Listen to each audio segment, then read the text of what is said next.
And then what is it?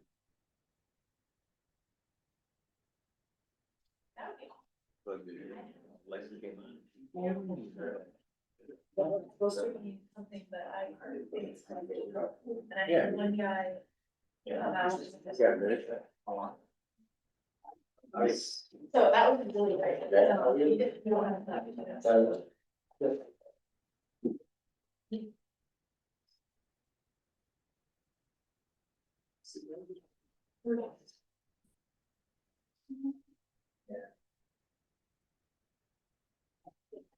My son was over your place. Yeah. We are very sure we have been you. I think it is, yeah. Was you out there with your son? Yeah, there was four of my students, my grandson, my son, he was on there, he done all the stuff. They matched that pretty good. Yeah, okay. Yeah, your friend, play soccer. Yeah, they play soccer. Yeah. And I was home to Central T-season. Yeah. So. Like the summer. Yeah, or, yeah. Yeah. They said, right. Oil from this. Is there? From motor, that's all. I wanted, if you've seen my phone, it's pumpkin dead, and when that's all. Yeah. Yeah. All right, 6:01. Meeting to order. Well, good, you stand it there. That's the prick right there. Okay, what's his name? Gotta be careful. I can turn that off.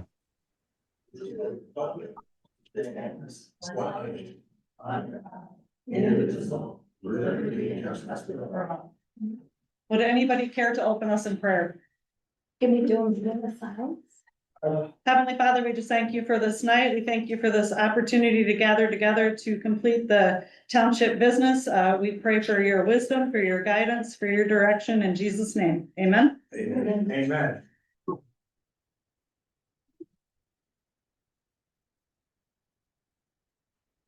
All right, welcome everybody. As everybody knows, this is not the July 16th meeting. Today is the 21st, so just wanted to make that clear for everybody. Roll call. Michelle Jackson. Present. Christine Johnson, present. Jim LePew. Here. Bob Underhill. Right. David Goss. Here. Everyone's present. All right. 1, 2, 3, 4, 5, 6 online and 11 in person. 12. All right. Any conflicts of interest this evening? Anybody have anything? I have none. None? No. No. All right. Couple things, agenda corrections. I already mentioned the date, and also we're gonna be striking out item 9C, because it's kind of a duplicate. And it is carried out under number 10, so we don't need to repeat ourselves. Thank you. That was confusing having that on there twice. Yeah, I did it that one time because we had some issues that were I get it. needed a little discussion, so, but it doesn't need to be there anymore. All right, let's move on to our first public comment. We need to approve the agenda. Oh, I'm sorry, you're absolutely right. I said that.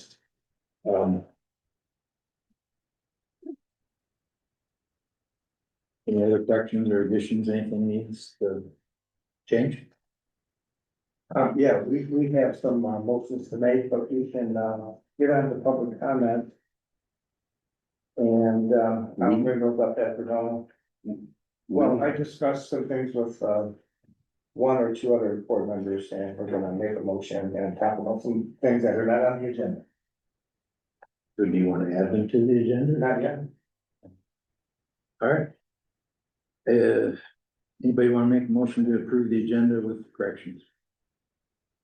Jim, Sean's gonna be at the next meeting.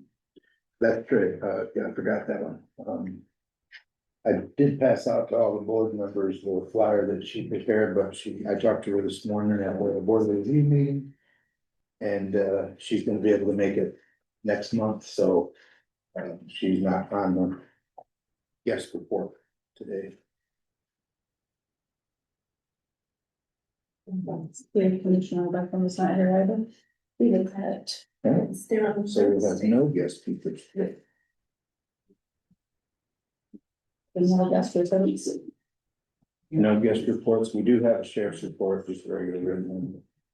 All right, with those corrections, I'll make a motion to approve the agenda as corrected. I'll second that. All those in favor? Aye. All right, it's fine. Okay, so now we'll move on to public comment if anybody has anything. Yes, Christian. I would just like to report a little bit from the ZBA meeting. Good evening. Before Monday's ZBA meeting, I gathered written support from 26 nearby neighbors and property owners. These are the people who live closest to our home and businesses, and they confirmed that our small operation has not caused excessive traffic, noise, nuisance, or any change of the residential character of the neighborhood. I went into the meeting expecting an opportunity to explain that the ordinance permits home occupation subject to these specific limitations based largely on their actual impact on the neighborhood. Instead, the ZBA focused almost entirely on the phrase carried on in a dwelling or accessory building and gave little meaningful consideration to how our business actually operates or affects those around us. This was despite the township attorney's advice that activity levels, traffic, complaints, and neighborhood impact were all relevant considerations. We are the only home occupation in the township currently renting pontoons, so we were the only business directly affected by this interpretation. Yet we were not giving a meaningful opportunity to present our case beyond a few minutes during public comment. I had also hoped to address the large amount of false information that given to the DBA beforehand.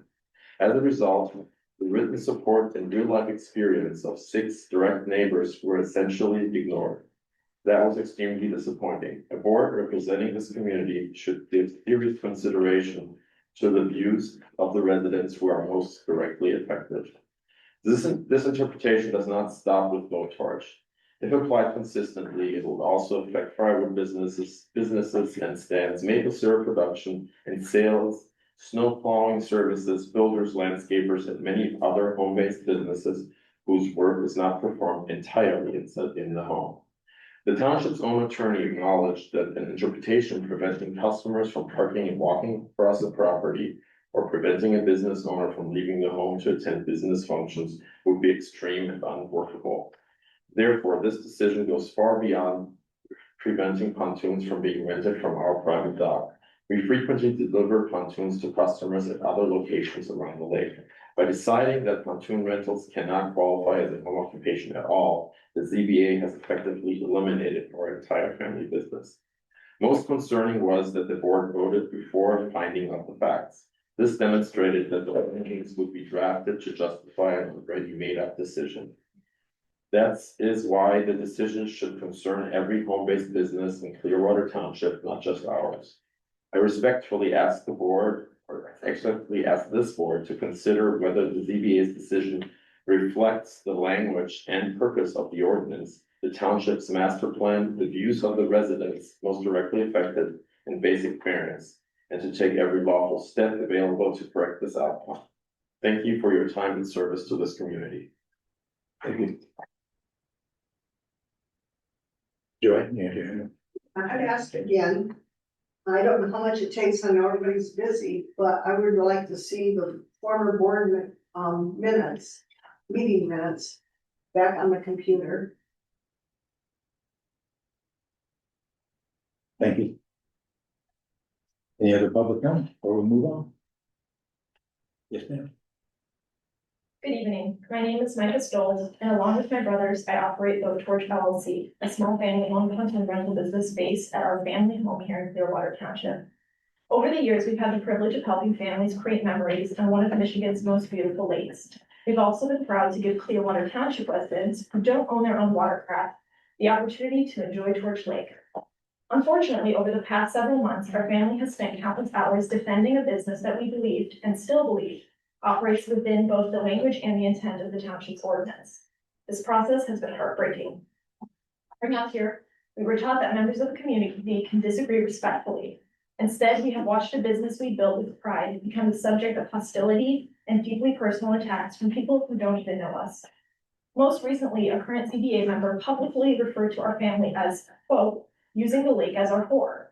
Regardless of anyone's opinion about our business, I hope we can all agree that this kind of rhetoric has no place in discussions from those entrusted with public service. As difficult as this has been, my greatest concern today is not simply what happened to our family. It is the process and how it unfolded. Why did the ZBA make a legal determination, even though the township board member specifically only asked for an opinion? Why did the ZBA agenda include an additional question regarding dogs that was never part of the township board's motion? Why did those members of the ZBA who had publicly shown bias against our home occupation not recuse themselves from the discussion and vote? Why was township legal counsel present, and who authorized that expense after the township board had voted that additional township money and resources should no longer be spent pursuing our business? Why is our FOIA request, submitted nearly 2 months ago, still incomplete? We specifically requested communications from the then 6 ZBA members, yet 4 members have still not produced any communications in response. Why were we, the only people directly affected and the only ones who actually operate a pontoon rental home occupation, excluded from the ZBA's discussion and limited to a brief public comment period, during which several of us were not even given the same 3 minutes afforded to other members of the community? And why did the ZBA vote before actually discussing the findings of fact? The township's lawyer reminded them that these were necessary, yet the ZBA decided to prepare them after the meeting. I don't ask these questions to assign blame. I ask them because I believe good process builds public trust. If the township board believed the ordinance needed to be more restrictive, there was a straightforward path. The ordinance could have been amended through the normal legislative process, with public notice, open discussion, and input from residents representing many different perspectives. That approach would have created clear rules for the future, addressing many of our opposition's concerns, while respecting home occupations that relied in good faith on the ordinance as it existed. That would protect not only our family, but every resident and everyone with a small home occupation who relies on the rules as they are written. Thank you for your time and for your service. Thank you. How much of the permits that they pay pontoon rentals that are utilizing the access? I have no idea. It's to the DNR, $45. 25? 45, I think was the group fee.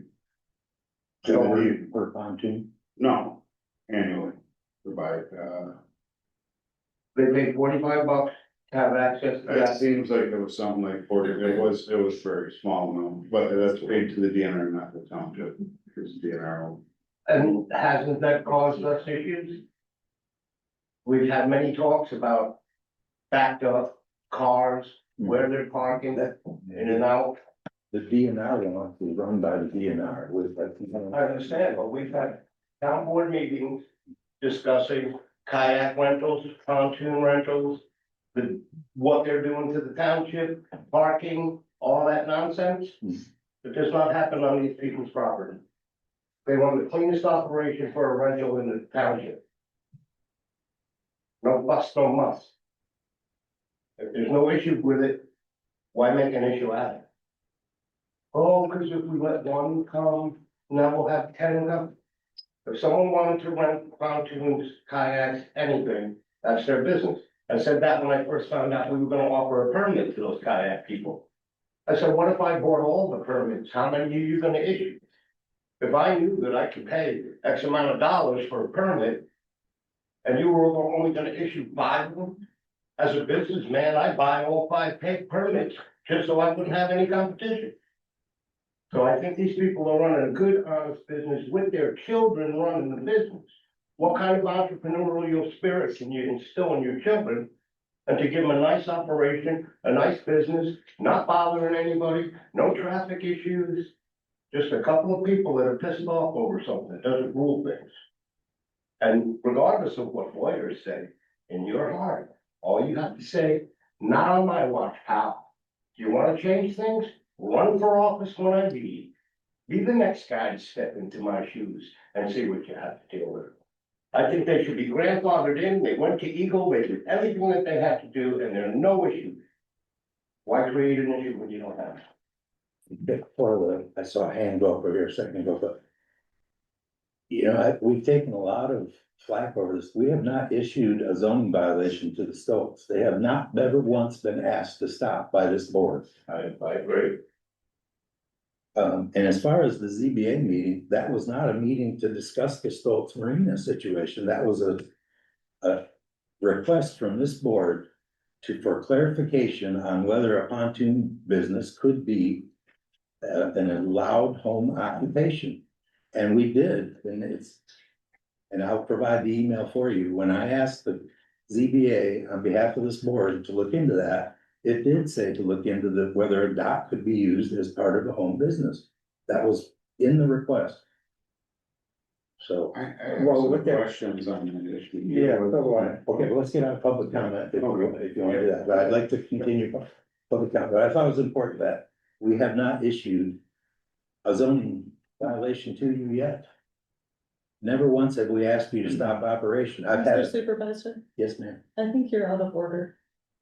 If you're going to continue to comment during public comment, then you should allow the trustees to comment during public comment. I agree. Okay. Okay, Thank you. we'll move on to the rest of the public comment.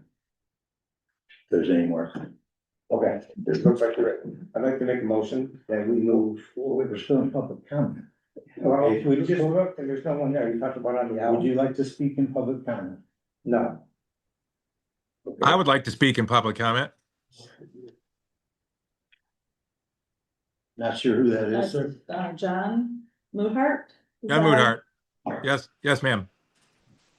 I was at the ZBA meeting, at which, the ZBA did not consider this and tabled it and adjourned it. And the supervisor was there, the supervisor who just indicated during his out of order speech that he had, that the Stoltz had never been issued a citation. In fact, he said they were going to be issued a citation at that meeting. It's a part of the record. And subsequent to that meeting, I wrote Supervisor LeFew a letter indicating that that would not be appropriate to do because the Stoltz question had been referred by this board to the ZBA for consideration. Not because, so the idea that, there's nothing to worry about, the Stoltz have never been issued a citation, that's true, but I think that's just because we insisted that the process be allowed to be played out, despite the supervisor's clear statement at the first ZBA meeting in which this wasn't considered, that they were going to be issued a citation. In no uncertain terms, that's what he said. So it's disingenuous at this point for him to turn around and say, oh, well, there's not a problem here. They were never issued a citation. No, because I had to write a letter to put a stop to it. That's what happened. That's the truth. Any other public comment? On Zoom, is there any person left wishing to speak in public comment?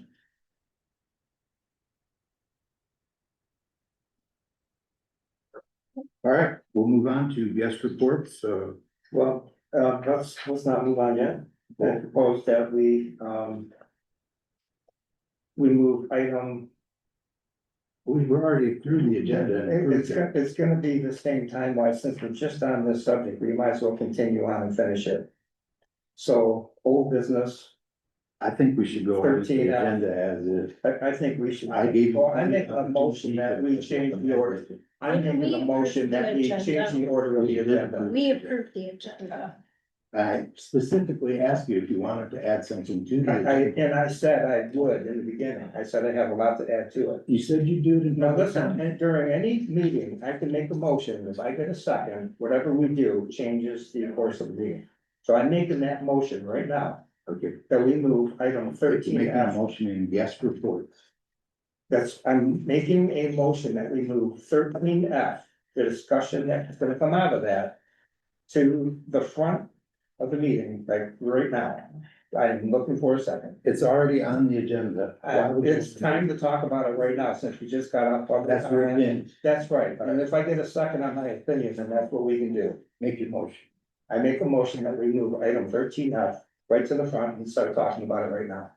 Is there a second? Second that. All those in favor? Aye. No.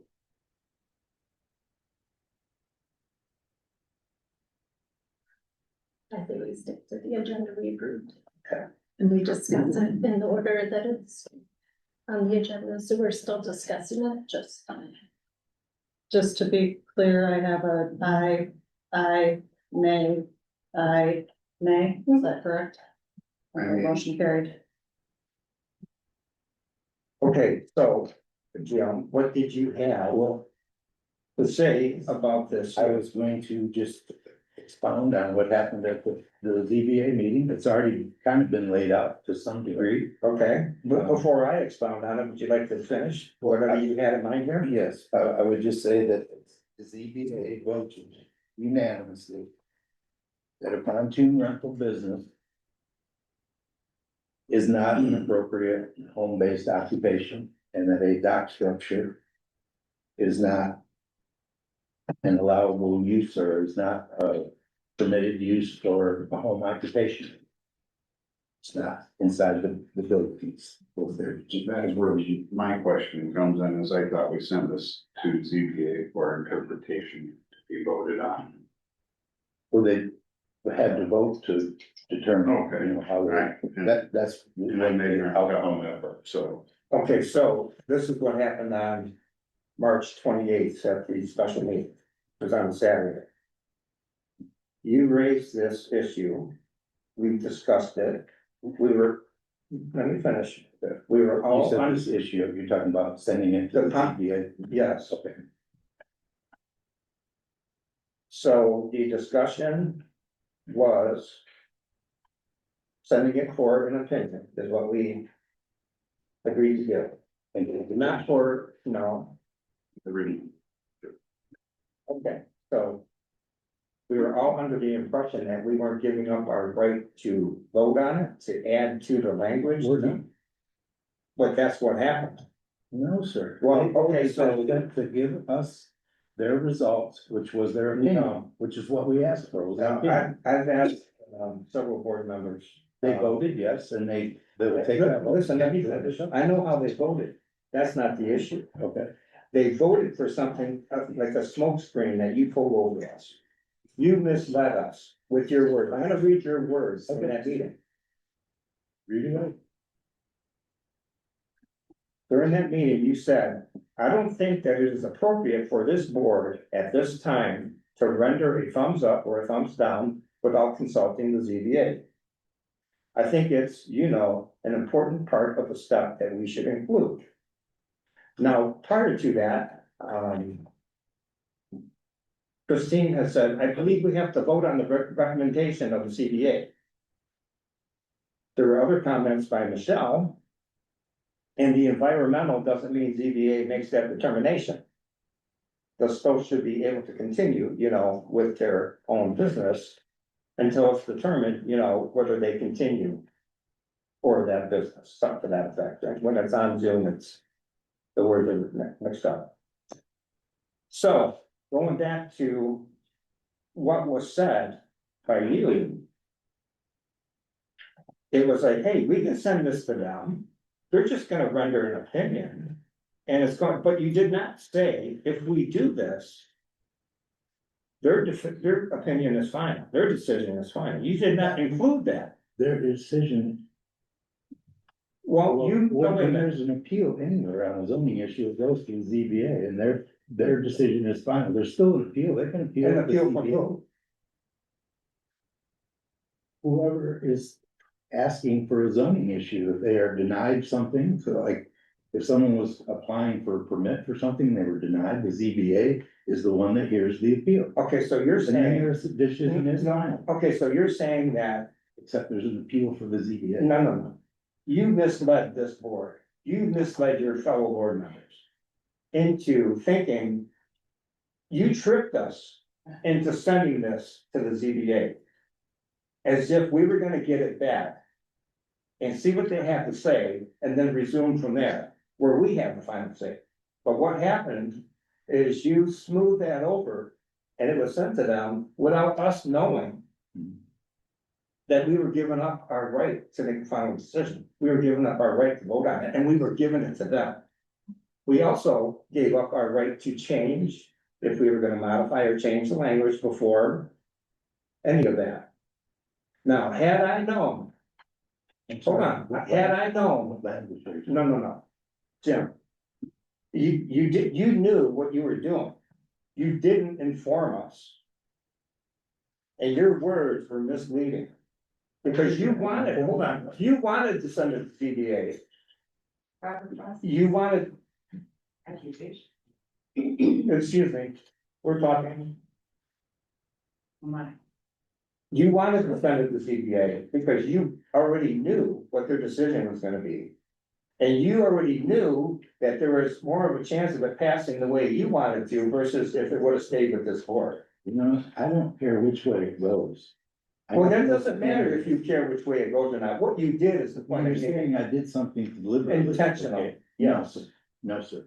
yes, you did. No, sir. Yes, And there's still an appeal, but like I said, they have yet to even receive a letter from this township Who? telling who is Stoltz. Okay, so you're making this Yeah. about the Stoltz. I'm Just talking, another clarification, we're trying to. you're amend putting words in my our mouth, zoning you're putting words in my mouth. We're trying to Stop that. amend our zoning ordinance. No, Okay? what you, no, the To point do that, is, we needed the interpretation. No. To know going forward. no, the point is, you can't be trusted. You misled this board, and in the future, You are and, wrong. pardon me? You are wrong. No, I'm not wrong, we have a difference of opinion, Well. That we do. but I can't trust you. Well, that's too bad. Yeah, it really is, Yeah. because you purposely twisted these words that you used to get the result that you wanted. I'm not looking for a result. For my own thing. Whether you say you are or not, it's what you did and what happened as a result of that. Well, the I believe ZBA is the the proper thing. responsibility lies on us, It does, not knowing the proper procedure. it does, I admit. The ZBA is not the final thing. There are appeals too. But the appeal is What? I'm sorry. The appeal is the court route, it's not coming back to the board. The only way to appeal this, in my opinion, was to appeal to a court, to district court. Again, where's the injured party that needs to appeal something? Are you looking for a way to justify what you did by saying that? You say I did. Yeah, I'm not saying I did that. Okay, Okay, I but don't have an agenda. I'm not seeking something. I'm not hiding anything. okay, so when you say, I don't think that it's appropriate for this board at this time to render a thumbs up or a thumbs down. You're saying, It was a unanimous vote to send it to the ZBA. yeah, but Okay, if you don't do it was the also, diligence to know what the ZBA does or what they operate. no, That's not my. that's not the point. The point is that we were misled into thinking it was coming back to us, it was just. being Maybe in sent. your head. I did No, not mislead no, anybody. Okay, so, Christine, even though it's our responsibility to know the law. And I admit, I didn't know, and I found out after the fact, which is another reason I'm gonna take a stance on. The agenda and materials for the meeting being presented to us 2 weeks before a meeting. Because it does not give us time for research. Had I had that time for research. I would have known when you got to that point, I would have said to the rest of the board members, and they may have come to this conclusion on their own as well. 2 weeks That it's a You know law, how much goes on in 2 weeks before this meeting? don't take me on track. The thing is, when you try to push things, no, you constantly put things on an agenda and we get it last minute. And there's no time for research. Had there been time for research, I would have seen what was really happening, and I would have said, no, board members, if you didn't do the research I did, if we send it to ZBA, it's done. They decide, and we don't get it back. Don't listen to Jim say, oh, we're gonna send, I think we shouldn't do a thumbs up or a thumbs down. I think we should render it, send it to them, which is what you did. So because of that, because I can't come to a meeting and do the research on what's ahead of us, or what's at the meeting, right at the meeting, and make that determination, you got fast one past us. That's what happened. I can't make agendas 2 weeks prior to a meeting. It's just not gonna happen. Other boards do, why can't we? I'm sorry, but Well, there's too much stuff going on. You can't just say, okay, we're gonna do this in 2 weeks. And then the rest of that 2 weeks, there's important stuff that Can needs I to be. ask a question? So what is the goal of the motion that you're talking? to discuss what happened at the March 28th meeting. And how that affected the ZBA meeting and the ruling, and how it did not come back to us. Okay, as so proposed. is that the exact motion? Like, No, I Just- already made the motion to open this okay, topic. Okay, we're discussing what happened to get us to this point, to where a meeting we had in March. And also the attorney, I wanna get into that part, so Brad Weirda was at that ZBA hearing. Okay, so at what time did you make conversations or arrangements with Mr. Weirda to be there? And we had several meetings from March 28th to present, where we were not made aware, hey, I'm talking to Brad, I'm thinking about having him come to the ZBA meeting. I don't control who they invited. They invited the lawyer to the ZBA meeting. Okay, so I they, didn't request. so they can In fact, do that. If you want, I'll provide you with an email that I thought that it wasn't necessary, but the entire ZBA asked me to allow Brad to be there, so that's. why. When they, yeah, I'd like to see that email. I'll send it to you. Oh, okay, so when was that approximately? I can look it up. You can keep talking.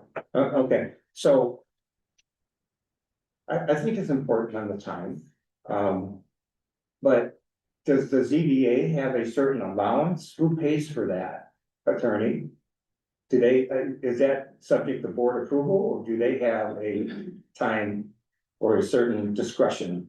An amount that they can spend without consulting us? There was two other attorneys They at the don't meeting. have, Glad ours we was don't there. have a budget line item for ZBA for.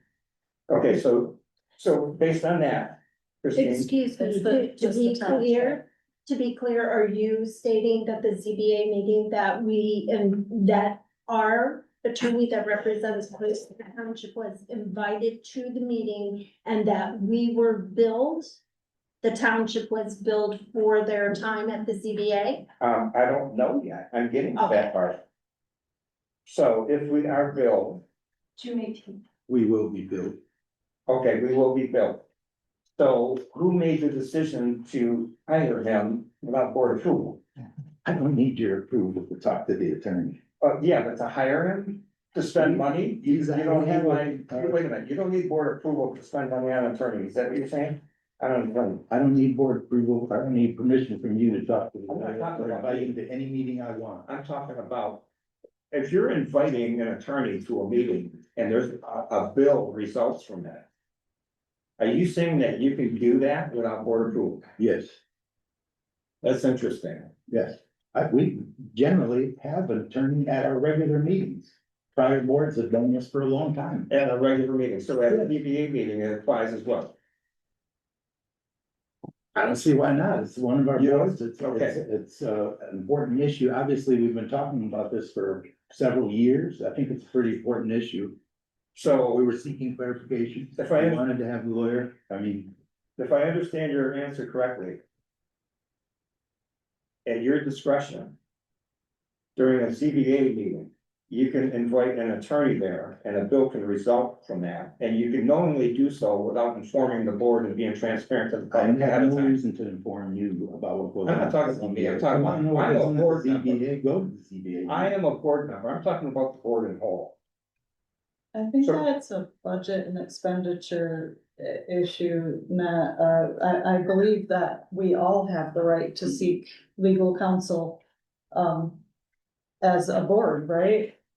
As far as I understand, but our budget and expenditure purchasing policy is we're only allowed certain amounts. So I don't know how we could know how much that might cost But, for him to be there and whether or not that would automatically be approved. okay, so, what about the transparency part of it? You know you're doing this, at the time it's done, was there a meeting, a board meeting afterwards? Was there an email sent out to board members? Or do you think that just because you have discretion, I don't know if you do or not, assuming you do, that you can just do it and keep us all in the dark? I'm not keeping you in the dark. The minutes are there. If you wanna read the ZBA minutes. No, don't change it to the minutes. I'm talking about your. I don't do a report on what the ZBA I'm does. talking I'm not about- required to No, no. inform you what they do. Your premeditated steps and thoughts throughout the process. Without involving the board, without communicating the board You're members. invited to every ZBA meeting from here. That's not the answer, Jim. I'm talking about before the What ZBA you want me to meeting, do, what you're doing in between board meetings and ZBA meetings. what I'm doing. Yes, what you're doing and how you're spending money on an attorney, and we don't know about it. Currently, You don't we need to know have every policy. time I talk to the attorney or spend money with the attorney. Why would I contact you about that? I think the board members. I don't think we have a current policy on attorneys, and that is probably a good one that we would be able to discuss. We need transparency, whether there's policy or not. Okay, we need, the people need to know how their money's being spent. The people need to, this doesn't look good. What happened from that March 28th meeting to the ZBA meeting does not look good. And if you're looking for loopholes and ways to do it instead of being honest and transparent to people, I think it's an issue. And that's the issue I'm raising. I don't know if that was a deliberate, I'm pretty sure it was not, but I do agree with you that we should have been informed. All of us were a little taken aback, not all of us, but some of us were taken aback and surprised by how things went, and we were not expecting how that went. I don't know that that's particularly your fault, Jim. Well, It's just a We- communication, maybe. back in March, we requested that ZBA interpretation. Yes. And it was 4 months ago. Well, I'm just curious, so if we did not have the attorney, like if you did not ask our township attorney to come to that meeting, is the ZBA allowed to bypass that and have that attorney come, bypass us as a board and request that the planning attorney come? Commission talks to the attorney, the ZBA talks to the attorney. I mean, that is our attorney. So currently, we just don't have a policy when it comes to an attorney. So if the goal is that we have some type of policy, who's informed, who is able to reach out to the attorney, because we just had at our last meeting, policies that were going to the attorney. So again, we approved on those. I did reach out to yeah, and I reached out to the attorney, who just reiterated that really the only one that they needed to approve was the credit card policy, but the other policies, they're really not required. So again, on the other end, we're spending taxpayer dollars on attorneys where it's not necessary as well. So, I guess that would be a good policy to, investigate, how are we going to, We need legal back and forth. Yes. yes. Extent, sometimes there's gonna be like, we need to talk to every time. Yeah. Yes. Yeah. You know. Yes, and the Like- ZBA, if they need to talk to the attorney, can they completely bypass all of us and speak to the attorney? So again, we don't have a policy for it, I that, don't even know what typical procedure is. Do ZBA boards are they always allowed to contact the attorney? I don't know. What other townships do, what is typical, I don't know. yeah, I guess it would be what, as us as a board in the township, what we want to do, what we want to do, what is best to be good stewards of taxpayer money. So, I mean, that's a good policy, to discuss. In regards to the point that Bob, that you just made, yeah, that's true. In between meetings, something comes up, there's not enough time to have a board meeting. I understand that, but that doesn't apply to this situation. There was plenty of time between the March 28th meeting and the July 13th ZBA meeting. For us to know and be involved in that. Why not let us know? Why not, hey, this is happening? I mean, because it doesn't look right. It's Plus what was said at that March 28th meeting, it all combined doesn't look right. We're not being transparent and it looks like there's some underlying agenda. Whether you agree or not, if you connect the dots, that's what it looks like. I had one question too, There. because you had posted. This is Teresa Sherman. Is Janine there? Is Janine in the meeting No. to but represent the ZBA? Teresa. Yeah. I had a question though, because, Christine, you had posted, trustees' duties, right? So is a trustee's duty to be part of these committees and attend like the ZBA meetings and things like that? They can be. They can, to but the they're committees and not commissions. required to, No. or, so, that kind of information, would come from possibly attending those meetings, but they would have to be aware But what that's the kind of why I've been subject posting is those gonna things. This is be. how things work, because most of the public doesn't know. I didn't know exactly how things worked, like, that's why I questioned. I think we vote on that after the ZBA makes a determination, and he reminded me that I said that.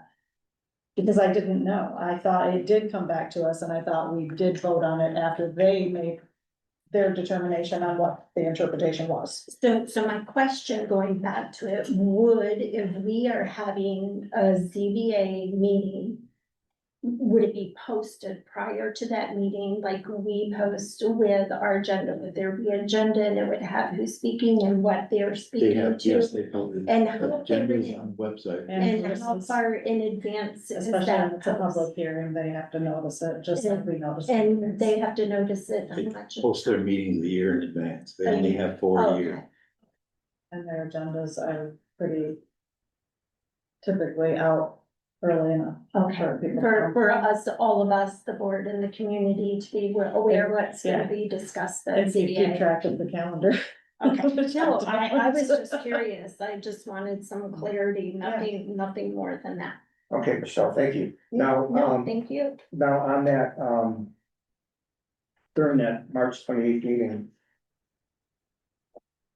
were you under the interpretation that, sending it to ZBA for an opinion, that is coming back to us to decide on, or did you not know the law, just like I didn't know the law?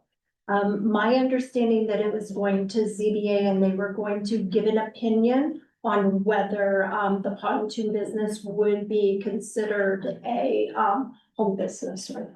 So was it also your opinion that, I mean, your, understanding that the opinion rendered by the ZBA would not be a final decision, but it would come back to us? Like, we were just using them as a source, and let's see what they have to say before we move forward with our decision. I understood that they would be a source to come back to determine whether it was a business. I'm not familiar with the processes and the policies. Okay, so you didn't, Or the inner functionings of how they work. I'm Okay, not so familiar with you that. thought the same as I did. Bob already, confirmed with me that he thought the same way as me, and the same with Christine. So, lesson learned, too bad for us. But, I feel, as I already stated, that we were intentionally misled. I feel that there's an underlying agenda. I feel that the gap between March 28th and the time of that ZBA meeting, without knowing about attorneys coming and spending money on attorneys, I think we were kept in the dark on that. Attorney, whatever, don't get technical on the stuff. I have one other question. So didn't we also in that motion state that we were not going to pay any more money towards Yeah, that was a attorneys? separate motion. That was a separate motion. Again, this to fight that. interpretation was not about the Stoltz. The motion to not spend money on the Stoltz issue is not separate to the issue of whether or not a marina is an authorized home occupation. You're changing. Two different things. No. You're changing the motion I made and what I'm talking about. All right.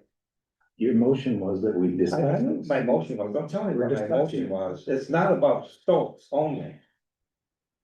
You're saying it's limited to the Stoltz, it's not, it's part of the reason it's the Stoltz, but it's not limited to them, we sent it. Well, the no, motion no. was not to interfere with the Stoltz 3-boat pontoon rental, period. No. That's what the motion was, not to spend. I would have to see that motion, the point is, the discussion, it doesn't matter what the motion was, it's the discussion, yes, it does, but the discussion that took place.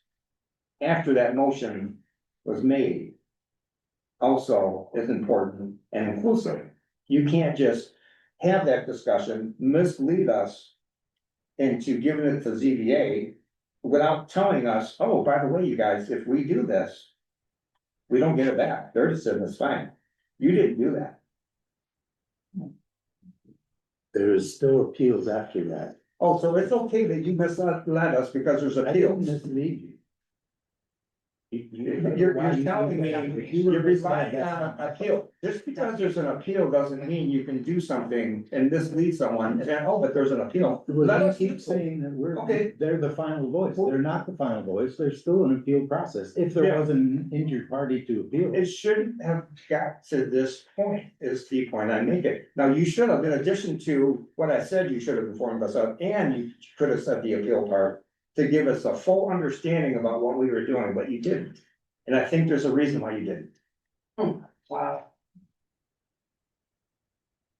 Well, Excuse me, a comment. You're over talking at the all end. for the defamation right now. it's not fighting here, Yeah, keep your comments It's all noises to yourself. please.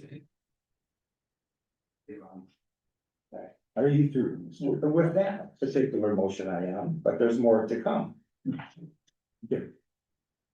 And you couldn't have provided us when we were asking about the agenda to do this, we have other things to get to. Yeah, don't tell me that after you did what you did, and you don't like to be subject to criticism, and you think that you're the boss here and you run I don't everything like to and. be subject to No, no, criticism. no, I have a right to do what I just did, don't complain about I it. didn't say you did. Well, then just move on, and I will make another motion, and we'll go from there, go on with your meeting. As I prepare for my next motion. Okay. I believe we're on approval of minutes. I think you're correct. Approval of the June 18th meeting minutes. Actually, it's the sheriff's report, but. I think. All right, how's the minutes look for everybody, guys?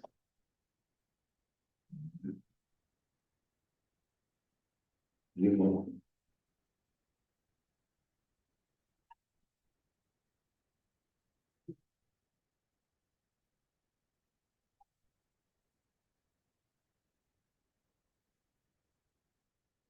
Make a motion to approve these June 18th minutes.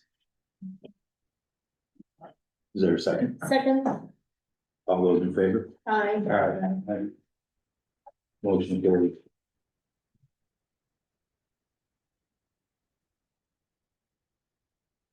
All right. We are at the treasurer's report. Michelle, you have the floor. So provided in the package is currently the bank summaries as well as our Michigan class in investments on the second page or the back page, depending on how it is printed in your package, is a combination of both the investment as well as in our so that is the information that we have. The next portion of the treasurer's.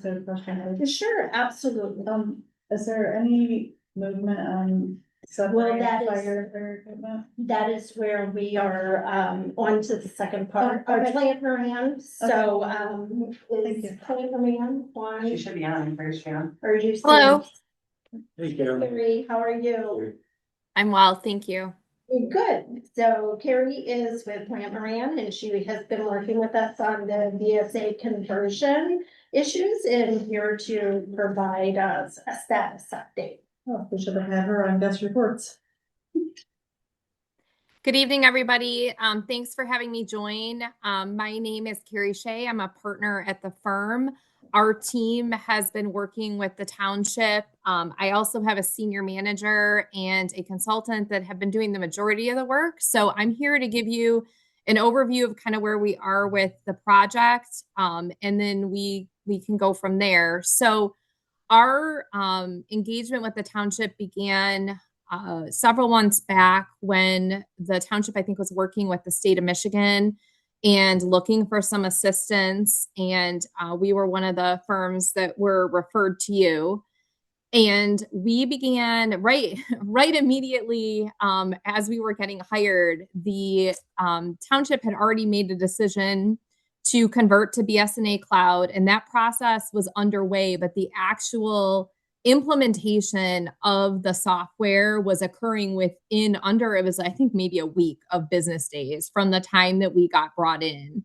And so high level, what we did, it is the decision for the township was to move to BSNA Cloud. You were previously on QuickBooks. We would support that decision. QuickBooks is more of a bookkeeping software and is a good software where it has its place.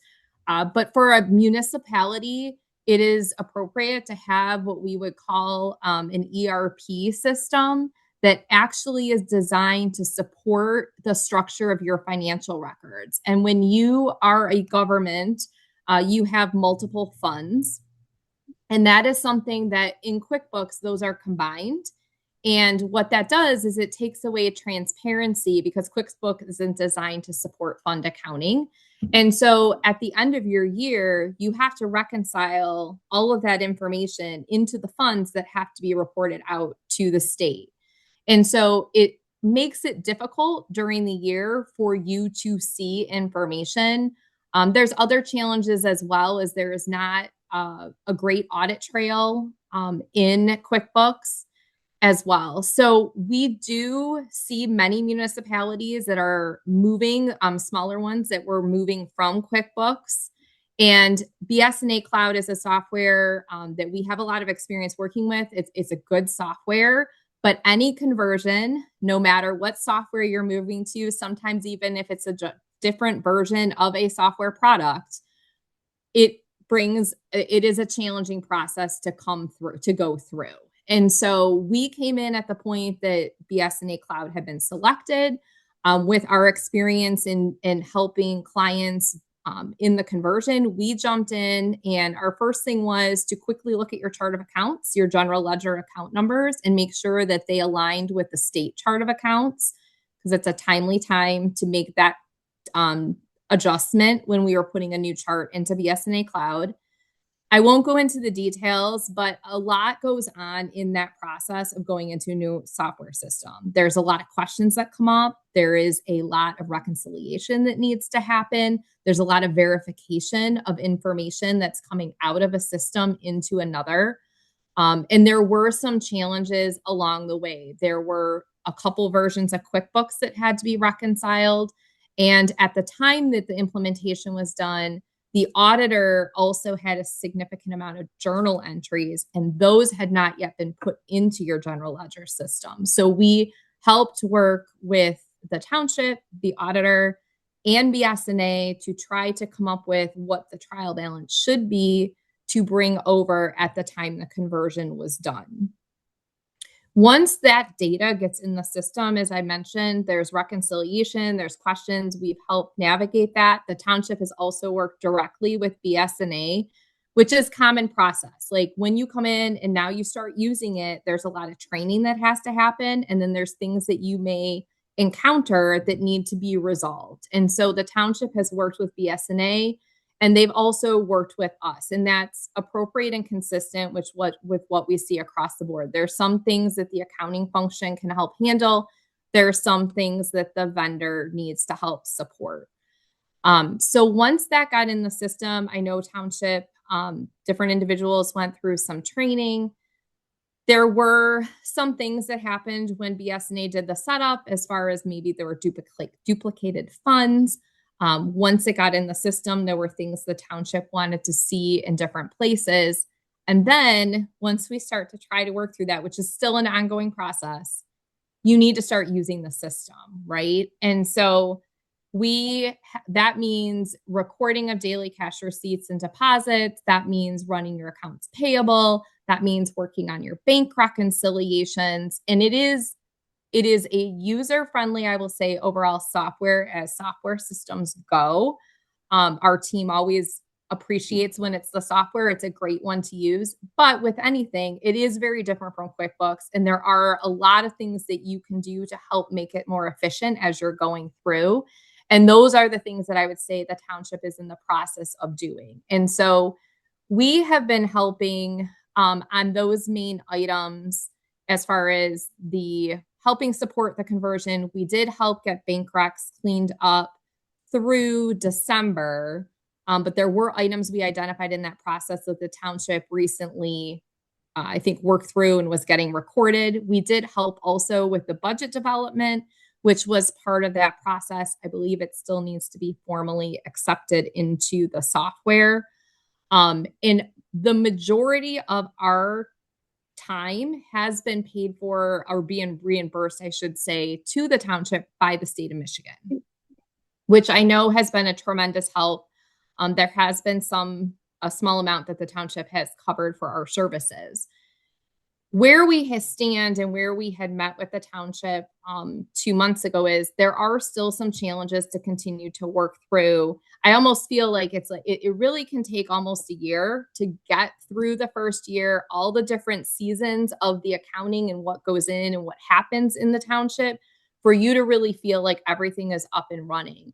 But there do continue to be things that we're continuing to help clean up. The challenge is we have been in a start-stop position with the state funding. And so not that the state, I think, has worked well with the township. They are reimbursing, but they're at a point where they are limited to issue any additional funding. And so I know the township recently use some of their dollars to help us to continue to move forward. But the delays in starting and stopping, time continues to march on, right? And so in meeting with some of the members of the board, we've been working closely to communicate that there are still some things that there's a lot of things we fixed. There's a lot of things that still need to be worked through.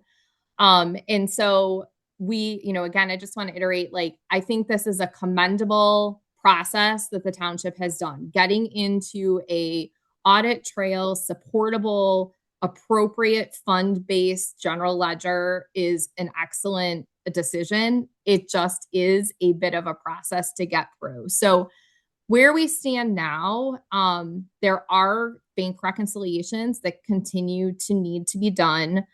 There's some mapping and I think things that just continue to be refined and streamlined as you're moving through the year. I know the township is utilizing BSNA to work through some of that. There are some things that we can absolutely help with.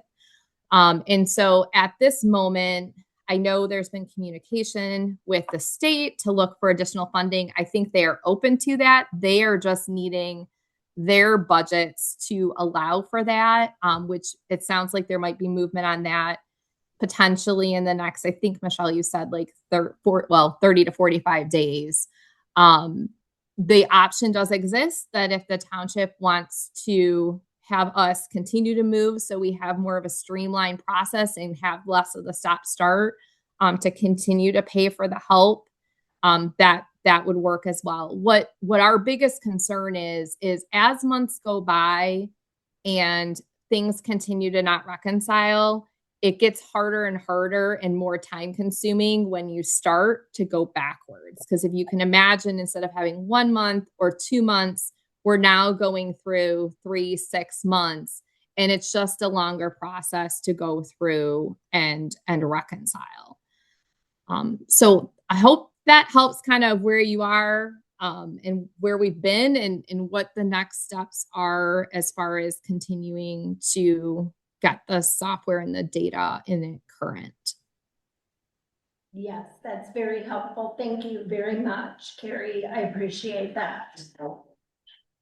So just an FYI to go to your question that you had, Christine. So this is also something that we are working on, separating the fire fund from the fire equipment. So we are still in the process of working on it. I had a meeting this morning with my deputy, with the team with Plant Moran, and our understanding, our conversation with our meeting that we had with the state of Michigan on Zoom is the same conversation that the state of Michigan is providing to other townships that they are providing reimbursements for. They now have the budget is completed with the state of Michigan. They are checking to see how much funds they have to be able to allocate to the townships that they're already working with to get everything across the finish line. Do you remember the total amount that they approved for? I have right here, I've spoken to Eric. And they have currently reimbursed the township for $22,000 in accounting services or assistance. They've also reimbursed out of $15,000 for reconciliations, $4,897.50. They are looking, when we had our last conversation with them, they said it would be up to 45 days. But they anticipate that they will be approving and getting the reimbursement of $10,102.50. So that would make a total of $37,000 that they have provided in financial support and reimbursement to Clearwater Township. The ARPA funds, we used an amount of $60,000 to pay for the conversion to BSNA. And the additional funds that we pay to BSNA was paid by Clearwater Township for $5,000 or up to $5,000 approved by the board for additional training. So where I'm looking at right now between what's pending, what's spent, we're looking at roughly $92,000, and out of that $5,000 is what the township is responsible for. I do not have a breakdown as far as what is being spent with the tax team for the IRS, and I see that that's on the agenda for an update, so I'll yield that, to the powers that be, where we are, what was approved, what was spoken to with the tax team about that money. So that's where we are. I mean, I can always type it up in an email, obviously, when I get on, so start asking questions, I start writing notes, and I have tons of notes and information, and Plant Moran was going to send the invoices. I do not have them at this point for the meeting, but that's where we are. So far, the out-of-pocket expense is $5,000 for the conversion, and I'm not sure where we are with the IRS. And I think those bills add up to roughly about $15,000 that the township is currently responsible for.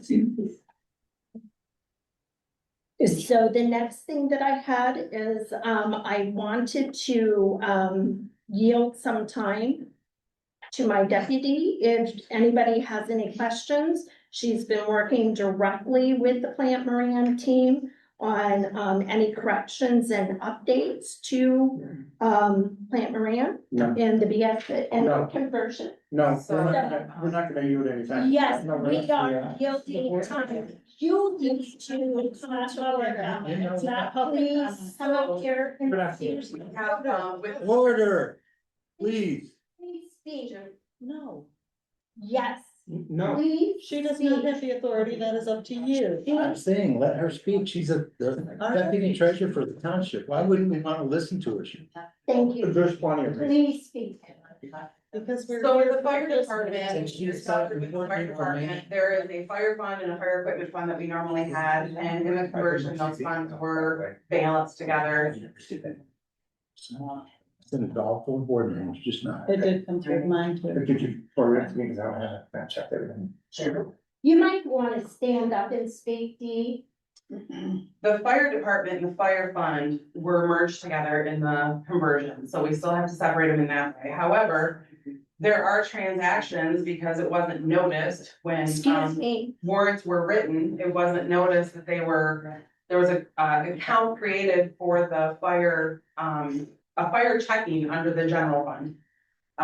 So that needs to be cleaned up, and there was also some transactions that were put in the fire fund that should have been fire equipment fund, so we're going through that and, you know, to do it right, we have to take our time and try to find the money.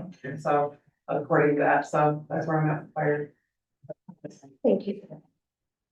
The last thing that I had is that, with our credit card, so it looks like, and you can confirm this, Google Workspace payments, are they set up as automatic deductions to our credit card? Clear. I was forwarding that email. Our Google Yes, yes. Workspace payments, okay. Yes. So what is happening is whether it was our old card or the new card, so we used to have a Visa card that was with the bank. They transferred it to a third party, now it is with MasterCard. The bank no longer has any control over it. So whenever we have these automatic deductions that come out for Google Suite, our account is alerted as fraud. So my question was, do we have any other options? Or are we just gonna wait till they shut down the card to let us know? Like, can we get a paper bill from Google Suites and pay it like we do anything else? I mean, I think it's an online subscription. I don't think they bill, but I mean, it's not something that we can't check on. And I don't know who you contact to contact Google. and have like an email bill that comes to accounts payable where we can cut a check versus paying it just to avoid, because it creates problems, because if people need to use the credit card and it's alerted as fraud, I don't know about it. Do Right. they notify you? No. Do they I'm not notify getting you? it. Do I they don't notify know where either the of you? notices are going. Yeah, so I don't know. So that is kind of a question that I have for the board. Like, is there a way to be able to just either that or have it set up as an ACH? Should we have an ACH policy? Something so that since we've eliminated cards, we've eliminated lines of credit, and we're relying solely on the township's MasterCard for, you know, purchases or anything that's necessary. Is there any way that we can set it up as an That's part of the ACH? whole policy is online subscriptions. So that would be something that I would like us, I guess, to look into as a board, to have something done differently, just so that it doesn't shut down the card. Because then, like, somebody needed to purchase something, I went on, I purchased it, declined.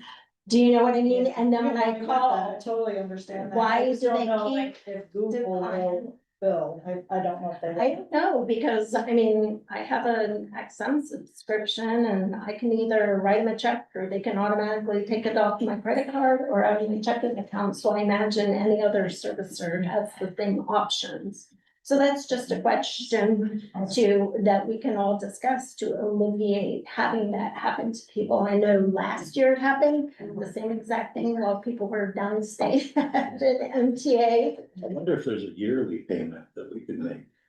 You know, one check, one.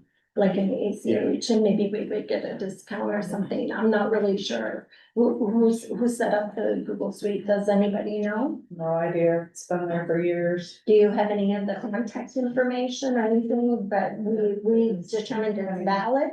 Like, it is a valid thing that we use? It's Google, I can look into it. Okay, that's admin all that I'm console, asking. But you have access to the admin console too, right? No, Not that I know of.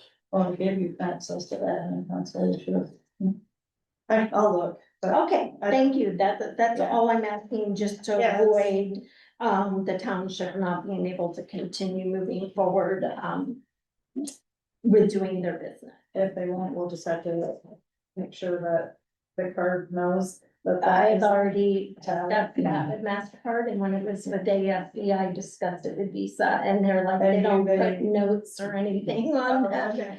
It's just like Do they have, fraud alert. yeah, fraud alert, but who's their contact for fraud alert?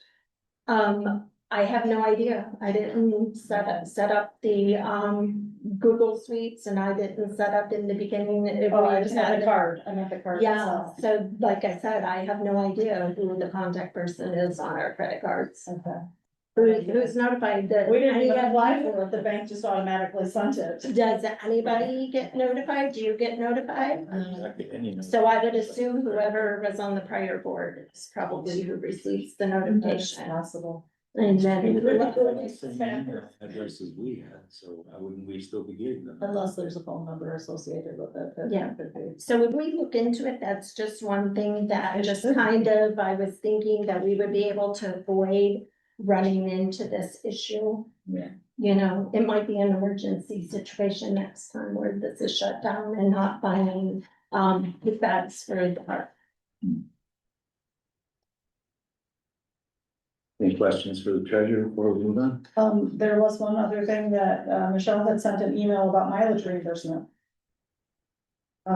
Suggesting that we adopt the state mileage rate. Unless we have a policy that, if we have a policy stating it's 70 cents a I mile. do not believe so. I believe that was just a board vote that approved a mileage rate. Okay, And so yes, this and they set it up, at the state rate. Yeah, so it's 0.725 cents. It just went up. For I don't know if it- 2026. I don't know if it increased in the S&P. 72 or something. Yeah, 0.725 and it became for 2026. Yeah. I would just add this, I don't think we've had a mileage request turned in. Yeah, we have, We did. Yeah. Did that? for traveling for, Yeah. Deputies when they're doing election stuff, and also school training. election workers when they're going to training, they get mileage. I was referring to the board, but. So it's Oh, 0.725. Yeah. But yeah. So, I would make the motion that we adopt the state mileage rate and that our rate change when it changes. And today, I think that's perfect.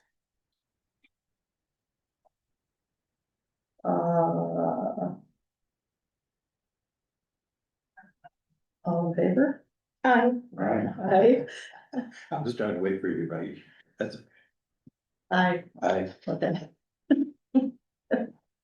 Ensure everybody was aye. Okay.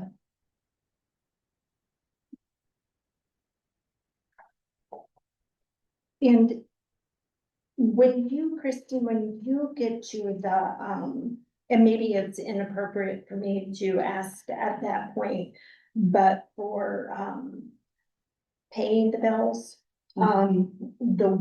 there were a couple with Centerras that are on for approval.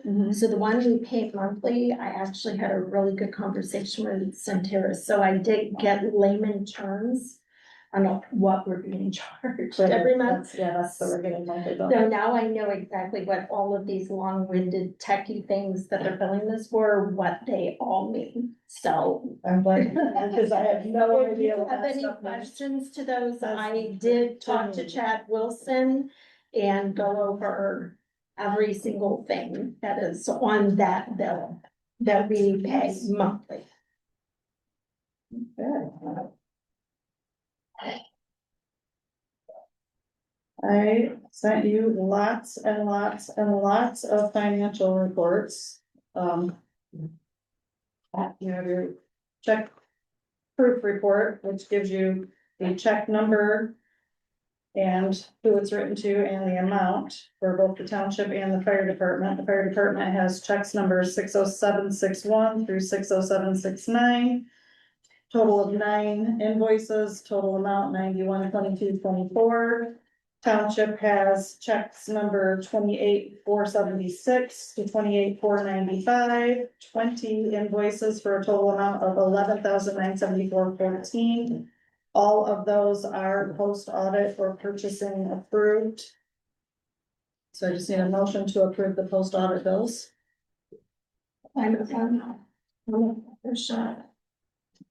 I will second that motion. All those in favor? Aye. Aye. Motion carried. Any questions on those? I also provided you with the journal report that gives you the GL numbers associated with each invoice, so that you can have that and see that. If anybody cares to see it. I really like it on the checks. BSNA is a quick fix. It'll automatically. Haven't gotten that far yet. Okay. I also provided you with the revenue and expenditure report, and I'm happy to say that we do have revenue on this report. That's so great to see, finally. And everything separated the way it's supposed to be on there. You can see everything by department, every amount that's been paid through from April, May, June, and July. Up to the date of the report. Which it says as of 7/31, but I did the report on 7/16, so anything done after 7/16 is not on. the report. I think there's only one deposit yet that needs to be done. Payroll is not on there as well. And then I provided you with a written report showing you the 4 invoices that need approval. The first one being Centaurus. Now that one typically would not need approval except for we don't have professional service or software category under the treasurer's department. So this is an invoice directly related to the treasurer's department. Can I kind of touch base on that too? So I also spoke to Centeris on this. So the hands-on engineer for 4.25 hours at 135, the bulk amount of that was the time that the associate was here from Centeris at the level tech 3, making this in person, repairs to the email and also to the hard drive. He actually waited that 4 hours to be able to get the code that was emailed to the super administrator. So those fees are actually the time that he waited. It was literally a point to He did take out 1 3/4 hours. He did get credit that. He went home. Yeah, he went home, but he came back. Yeah, he was here about 5.5 hours. Right, and that was a communication issue. If I had known what you were doing, I would have been able to do that much. We actually talked about it at the board meeting prior to that. Oh, I knew you were having them, So I you're didn't know what they were coming for. The super administrator is For your set email. up, you need a code that is emailed to you when anything is changed or updated by Centeris. That was to give him access. That has now been corrected. So now if I need to update my password, which is what they needed to do, and they were sending you the passcode to be able to do, now they also email me. So I can provide the passcode so they don't have to wait the 4.25 hours. Yeah, The the information that they passcode need. that they sent to me was saying, in order for them to access my email. And I No, was like, wait a minute. they did not need to access your email. They needed the passcode from your email. They waited, they were here 5.5 hours for. So anyways, for 10-minute this fix. invoice, we need to know where to put it in the general ledger. I don't know where to put it. So that's why I put it in here for board approval. Yeah. It's not really a township expense. It's for the treasurer's It's laptop. not really my expense that the level tech 3 waited here for that length of time for a 10-minute fix. Any suggestions on what to do with this? Anybody? Well, obviously, we have to pay them. They did. I just need to know where to put it. In the budget, under the departments, where to put it.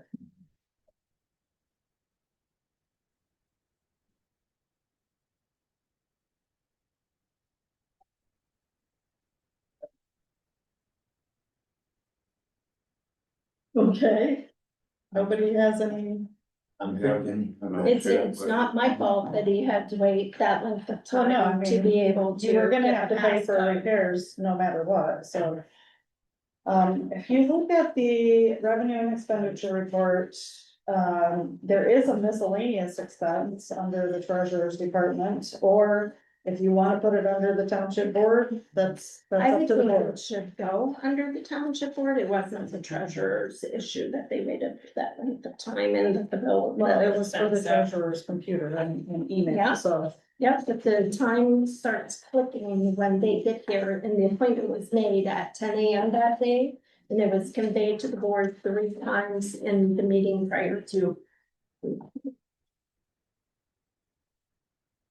Honestly, my personal opinion is, having the treasurer's computer and email functional is, just as important as all of ours being functional and operational. So I don't feel that it should just come out of the treasurer's. I feel that, that's a township expense. We all have email. We, from time to time, have all needed Centaurus to update or correct something. So I'm thinking unless we're gonna start a policy that, each department is gonna absorb.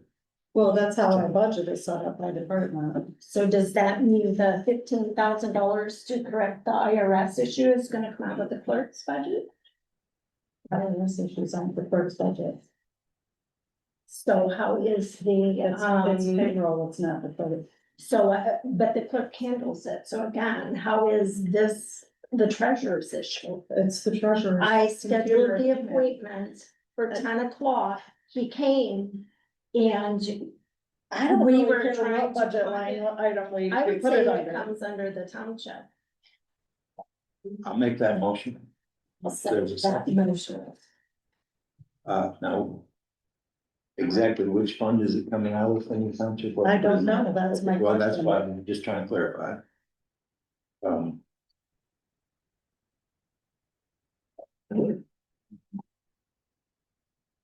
We can just put it under professional services, because that's what it is. That's where Centaurus is paid out of. I think that's appropriate. I mean, again, if any of our emails went down, it's a board. It wasn't the email went down, I had to reset the password. The email went down, the email did not work. Right, he was there fixing that issue on your computer, but all I had to do was send the thing to reset your password. During that time, he also disrupted the cemetery computer and messed up the password on that. And he also disrupted the deputy treasurers So as well. what, the motion was to pay it from township Yes, general fund?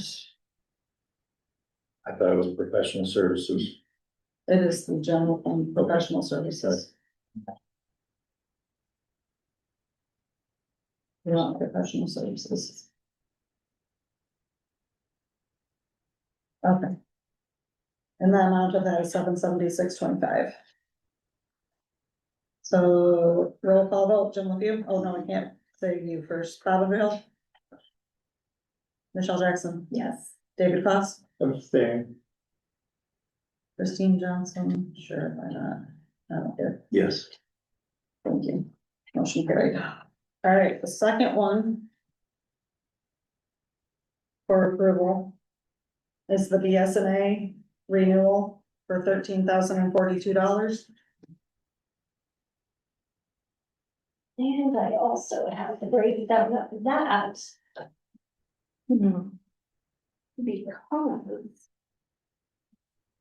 most So of that's those accounts fee- payable, assessing, cash receiving, general ledger, payroll, and tax cloud.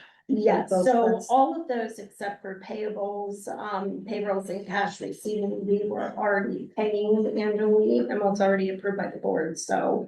The ones I guess would be in question would be the Well, smaller. I still need amounts. reviewed. Yeah. I just need this bill approved. That's Yeah. all I need.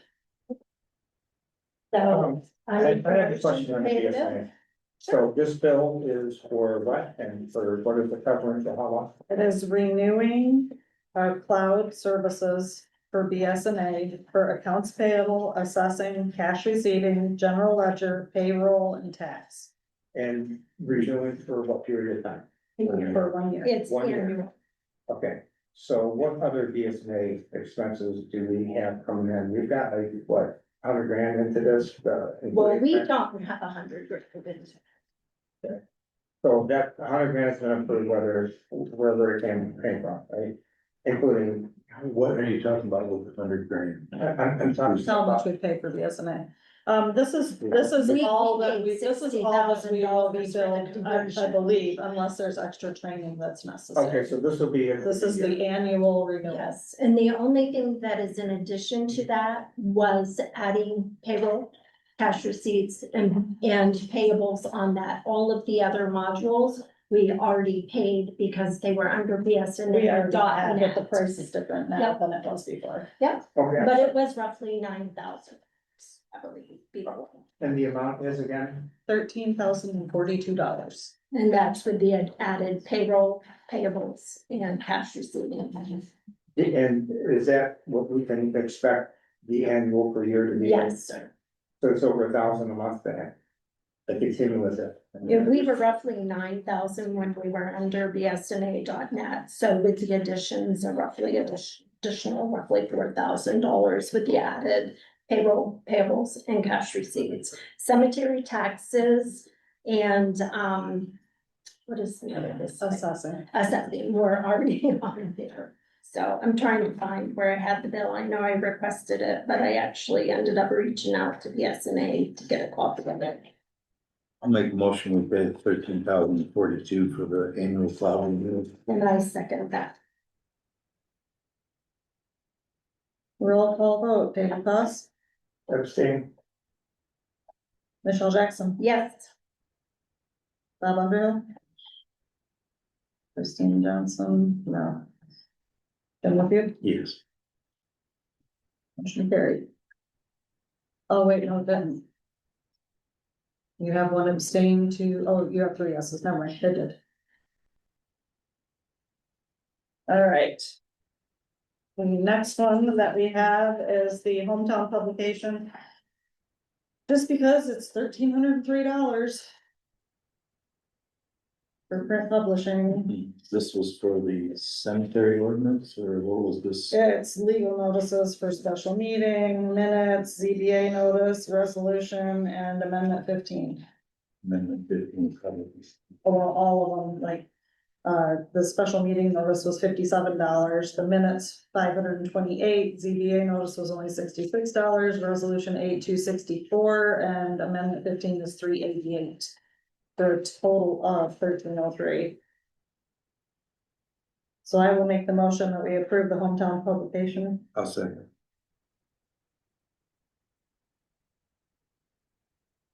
Required by law. Yeah. David Goss, Yeah.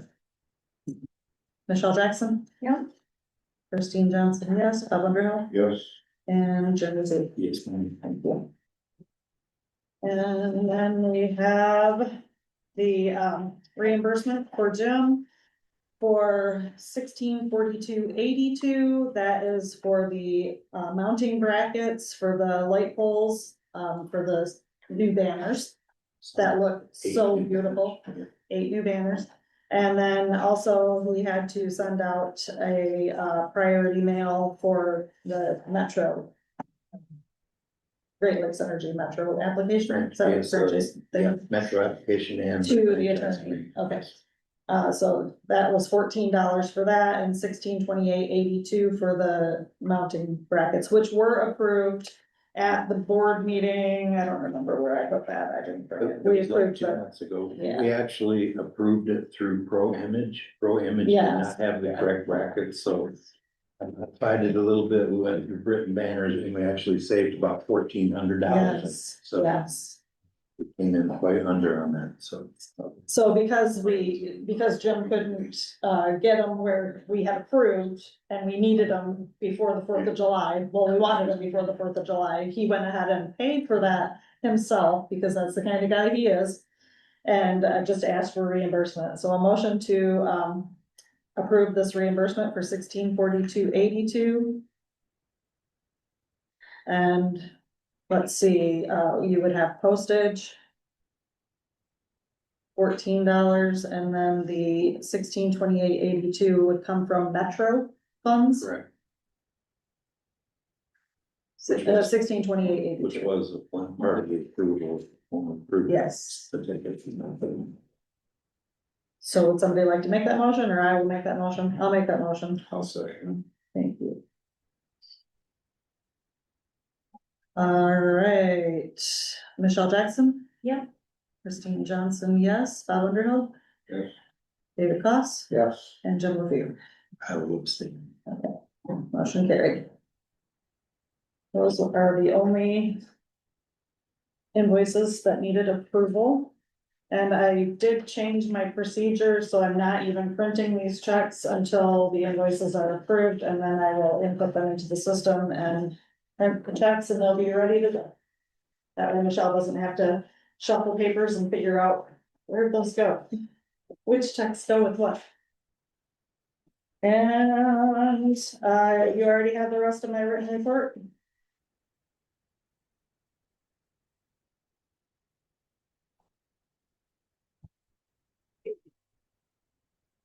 That would be it then. I would think so. All right. I gave you budget amendments, right? Okay. Yeah. I think I'm gonna have to hire Carol and work it out on my own for a couple hours. Well, BSNA, you can put in a ticket that's included in our fees, and they would be able to walk you through the process. They're pretty good about that, and you know, if you have any questions, they haven't followed along, you can go back and they can tell you step by step what had happened, whether it's system errors or it's I see a couple of person's things error. on the clerk thing here. Is there any election information? But I put it in my report. Okay. And did we happen to get an update on the IRS? I mean, I have not heard anything about that. we haven't gotten any letters or any notification from the Internal Revenue Service that they intend to abate any of those fees. No. Only the monies that were overages and applied to 2022.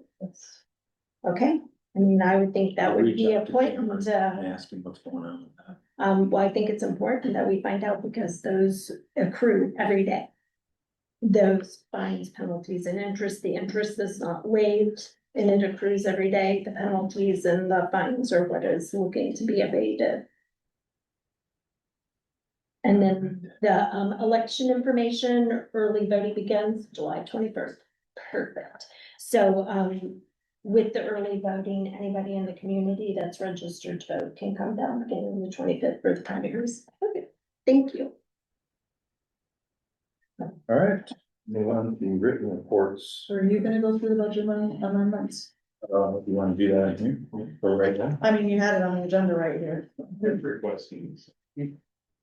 Well, we do have a bunch that we need. Yeah, we have a bunch. I don't know that I think I our provided budget is them. Did I? amendable at the. I don't believe it's Well, amendable at this time because. It is everything because it in is the posted, rest. it is posted online. That's what I printed, is what we posted and approved. I printed you that and I printed you what we have spent. I wrote it down next to the budget line item. How much we've spent in each different department under each deal. Yeah, I mean, if you choose to do it that way, I mean, you can, but we've already been told by Plant Moran that Not even budget to worry is about it not yet. accurate, and so I would think that we should probably Information is hold off. forthcoming. Yeah, we need additional information on it. Okay, well, we're Because over, some of we're those, over budget on all of these items, just. so that, well, the GL numbers, once they are corrected and are more proficient, that might appear differently. You know, where the overage is. It's not gonna change the amount for that item. Right, It might may not. change the number of the GL, but it's not gonna change Right, the amount. for that right, item, they for are that budget telling line item. us, that Plant Moran, that yes, budget amendments need to be done, and that we needed to pass the budget by March 31st, that our budget needs a lot of work. Is that the final decision? We're not gonna Well, go I'm on not this the yet? final person on that, one person. Okay. You're talking about this line under finance right here is what we call our current budget numbers? No. Oh, yes, yes. Sorry, I just put it away because except.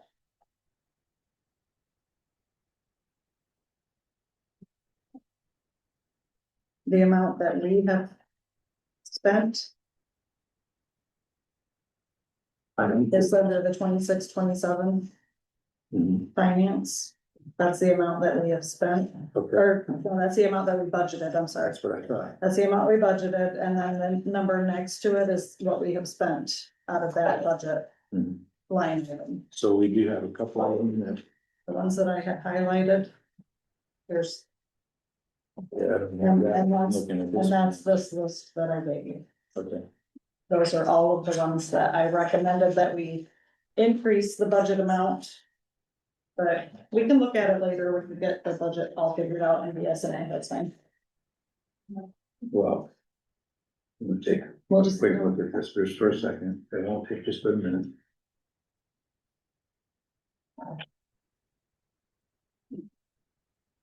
So these numbers are where we're at right now. Mhm. Okay. Well, and I did that report. Hmm. Right.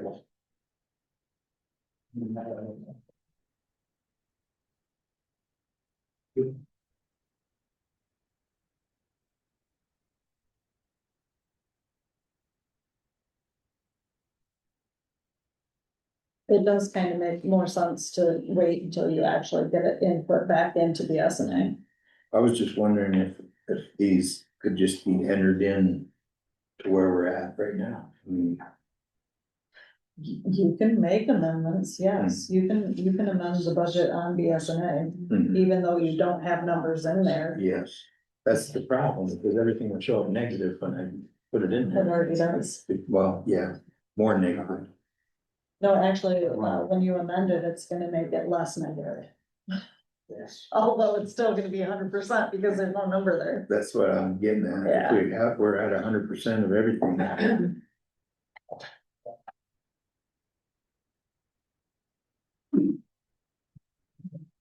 Obviously, we have some budget work to do. Accept that. There were quite a few that were over budget. We'll tackle it at another time. Okay. That's it for me. Okay. So go ahead and work on the written reports. We're at the fire department. I know Derek's here. And this is- Yeah. Go ahead. I think we have a budget concern for you that's on this report as well. It seems that wages are kind of off on this, so. Just I'll say that here, we can discuss that. So for the month of June. I had 32 requests for service on here, with more like probably in the 40-ish range. We've been having issues with dispatch, getting our emails sent to us with the rundown. So I had to print the report for the township, and I get the report for that, putting a request to get it. So then I get them, and it was a larger number. So business is picked up in the summertime, like it typically does. For us, and we're just getting more residents here, so in our influx with summer, people coming in, so. We'll raise that run volume up a little bit, so, another thing we're doing is we're doing a website.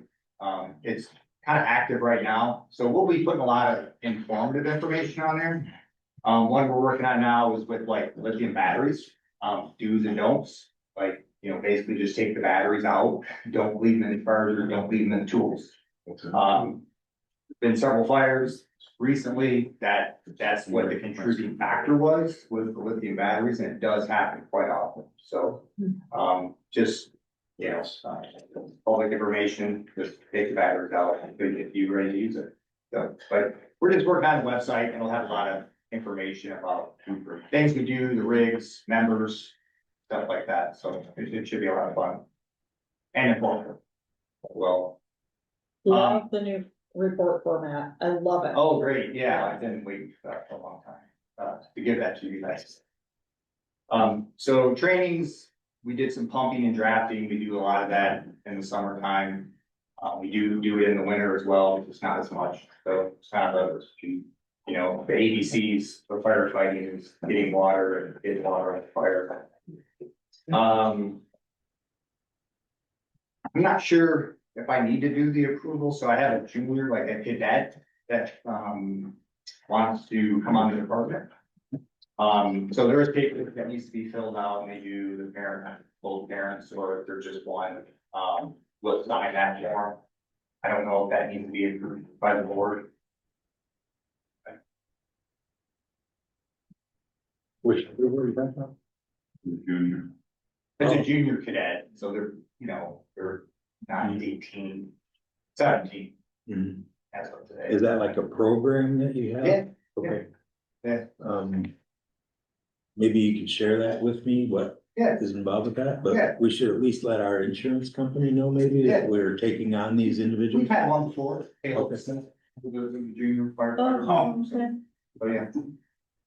Yeah, I think they have, so pretty much like a written. So are they participating during runs or different things, or this is So they training? just can't go in the hot zone, like they Okay. can go on the rig, but they're just not gonna participate. Like maybe scenes before, maybe get stuff off the rigs for us, you know.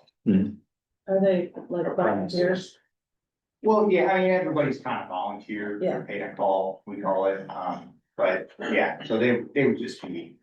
You know, I don't know if there would be pay in that, I have to check on that, I don't know if Caleb will ever give any type of monies, but yeah, but that position probably would be voluntary.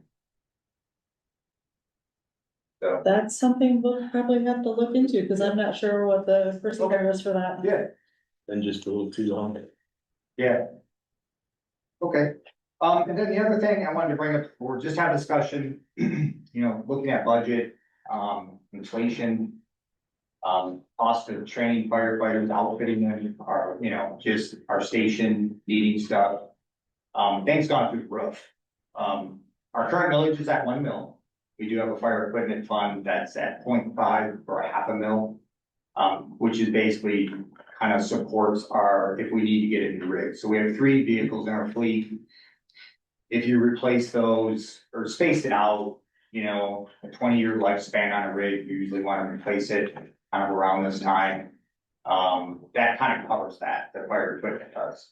So our general kind of liabilities, which is station, our, you know, electricity, anything that happens at the station, repairs on the rigs, any type of training, gear, all that's for the general fund. So I'm requesting a discussion to raise that to 1.5 mils. Because it's coming up this November to be voted on.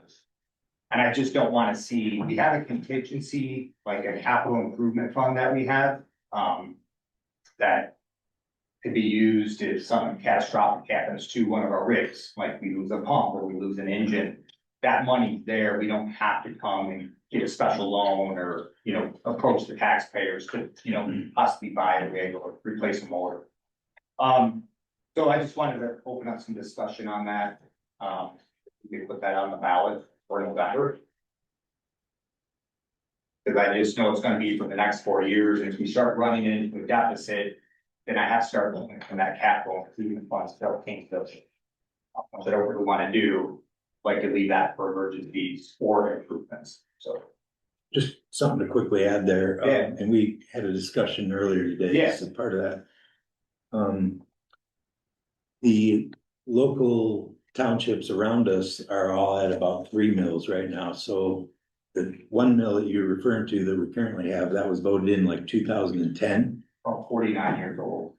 Yeah, so 1975, if you purchase something for $1, right now it costs you like $6.24. If you purchase that same item, so it's like 6 times the cost. You know, so that's been that way since I think fire department initiated back in around 1975. There was the fire equipment one that started in 2010. Yeah, that started in And that was 2010, basically just purchase rigs. So, Did you already submit a request to be training for? I did for Parks and Rec, but I haven't. Oh, not for fire. Okay. Not for fire yet, yeah, they're working on, the renewal language. for us, but I think we have till July 28th, is that, I think so. okay? Yeah, not far away. Yeah. All right, I would make the motion to approve the increase of the fire department millage to 1.5 mils. Okay, so you understand that'll be a new millage, Right. okay? Yeah. It would not be a renewal, so we just need language for a new millage at 1.5. Is there? I'll second that. Okay. We'll be putting out some Well, information, they can just do a vote on, on it. just kind of what things cost, like we'll figure picture of a rig, like, you know, like, hey, this is how much this cost. You know, like, I think our engine we have now was like 285,000. Right now, to replace it's probably in the $600,000 range. I just had a thought though, if that does not pass on the ballot, that removes your millage completely. But either way, it's gonna expire Yeah. if it doesn't. Right, Yeah, that's either way, true, it's that's fine. true. Yeah. Okay. So we're just, trying to be transparent. We'll do it through social media or whatever. You guys, anybody come on stage and we can go over stuff, go over equipment, what we have, kind of what we do. I'm big in I training. don't really think you need to justify. Yeah, no, I think, For our whole community's safety. yeah. Right. And the And we're future looking at of our the number of community. buses are I doing. ask for more money, but I don't. I mean, to the community, yeah, you know, And support other communities. Right. as well. Well, yeah, I mean, the township's at Rescheduled. yeah. Sorry. On the motion to, Increases or. request the 1.5 millage, language be drawn up and put on the November ballot. I'll make the motion, will you do I that? made the motion. Oh, You I'm seconded second. it. Okay. On that motion, Should that be a roll call? yes, Okay, yeah, all right, roll call vote for that. Christine Johnson, yes. Bob Underhill? Yeah. David Foss? Yes. Michelle Jackson? Yes. And Jim LaFever. yes. Motion carried.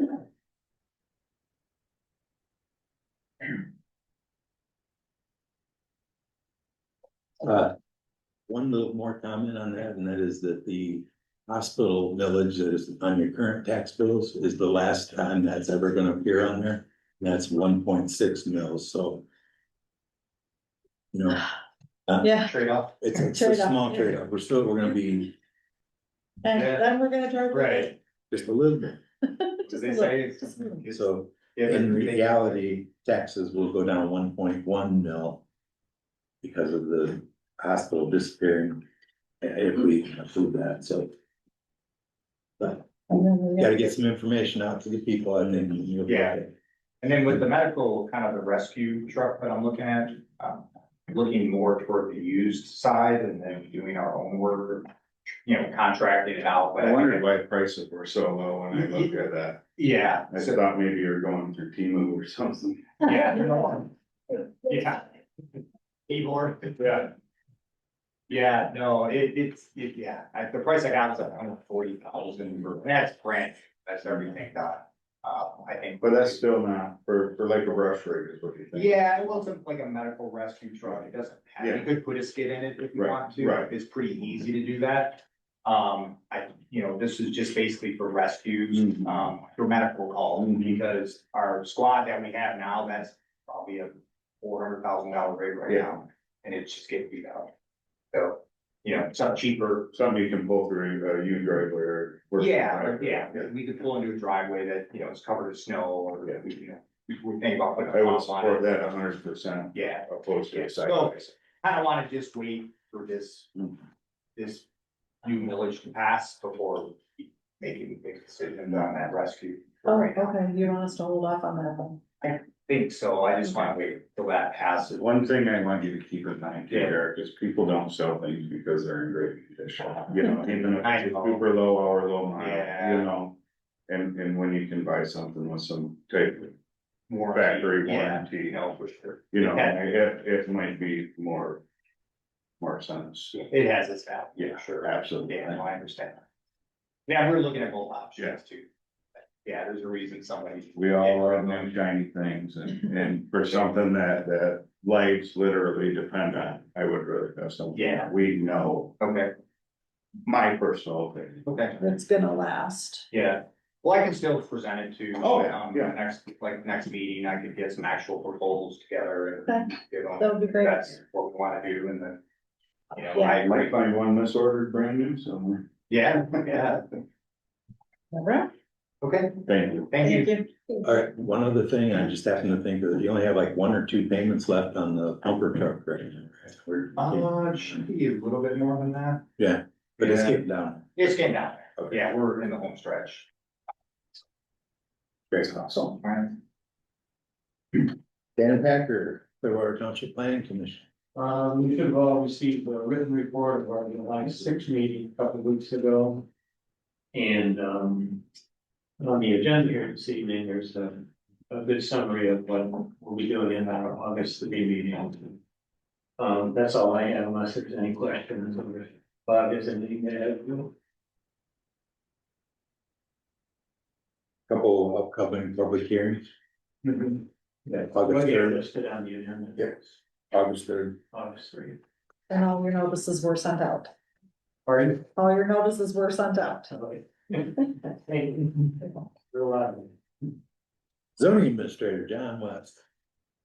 iWorks is in full swing. That's our software program to track ordinance violations. And another good part of it, it also is tracking permit issues now. So I can put in the information for a land use permit, and it's kind of a bonus feature. We didn't really realize that when we got the program. So I can put in the information for a land use permit, and it's all on the computer, instant access. I can print the permit right then and there once it's approved. So it's a nice system. It is in full swing. We've got a couple more training dates left, been having training once a week on it.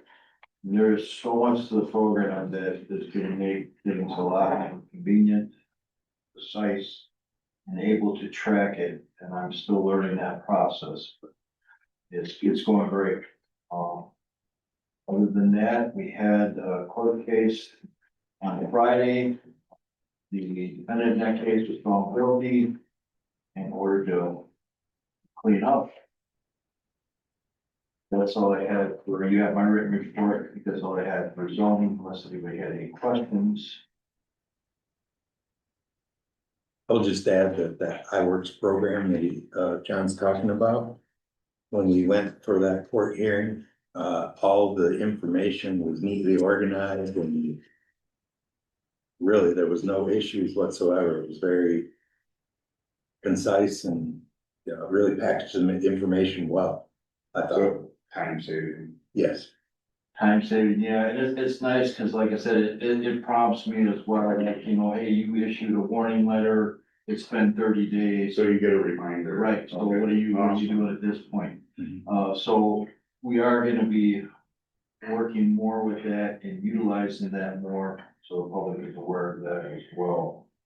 So we're gonna see a lot more contacts out there, let's put it that way.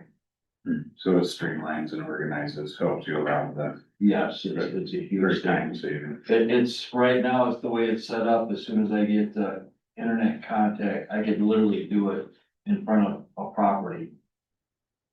I can take pictures, attach it right there, and generate a report right then and there. Does it do locations, so you have property ID when you're where you're at, or do you have to do that? No, I still have to just put in like 3 letters or 3 numbers of the property numbers, and it'll give me a list of the property, and then I can clear it. It's, So it's full. yeah. And along that lines too, we're still, looking to get approval for the zoning side of our districts in a shape file. And that way, if I get that, and it's, I think we talked about it, it's about $1,200. If we get that, iWorks told me that I can incorporate that right into their program. So again, all I have to do is put in a property number, and it'll automatically tell me what it's zoned. Right now, I gotta, if there's a property that's on a border, the close, you know, recreation on one side and agriculture on the other, I've gotta manually stop and look, maybe even look at those, specific numbers to find out what zone it falls in. That would be something to consider, the board would consider getting that, because it wouldn't only benefit me, it would benefit planning commission as well.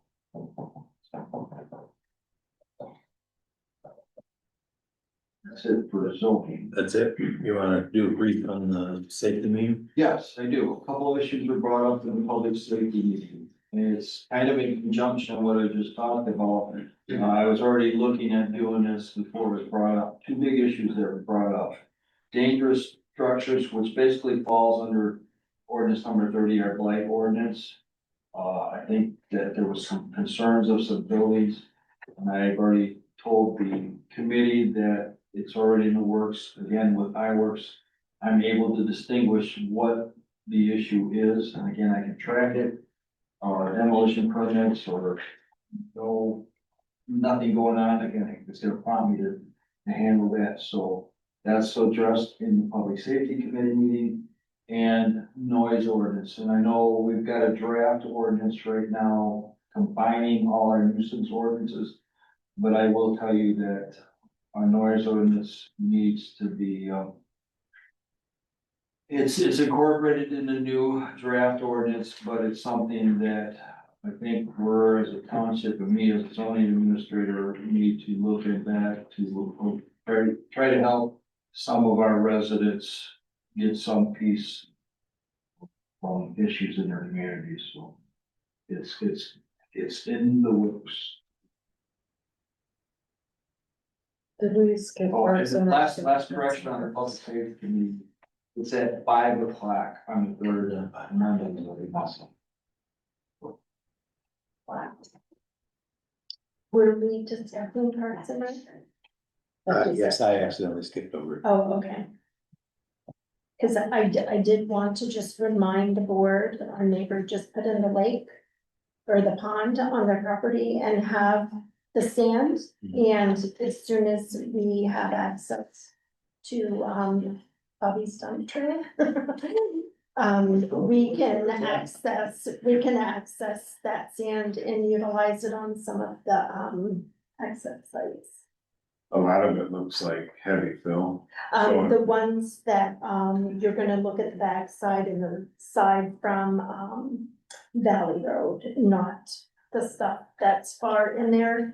Cause it's sand, cause it's all. Well, I saw where it washed oozing. out. It looks like heavy fill, which is a great base for road. Yeah, and a lot of the sand too is Yeah. moving from that and going on to, our field, so, and it's easy access.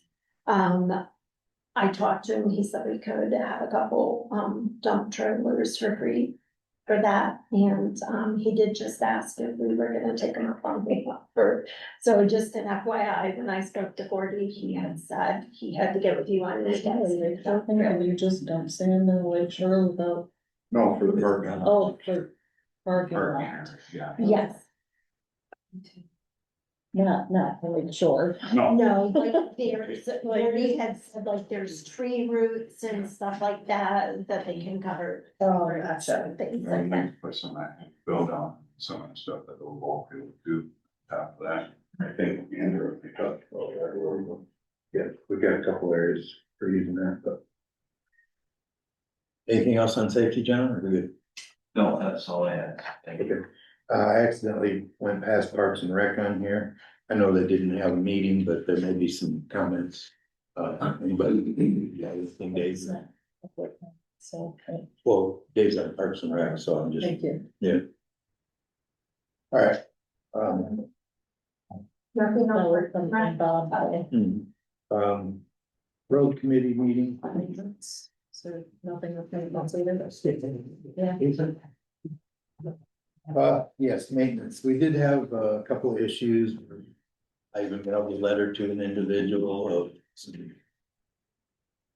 mail that was found, like from a house dump, some trash and that, so I wrote a letter to somebody down in Allenham asking to quit doing that, so.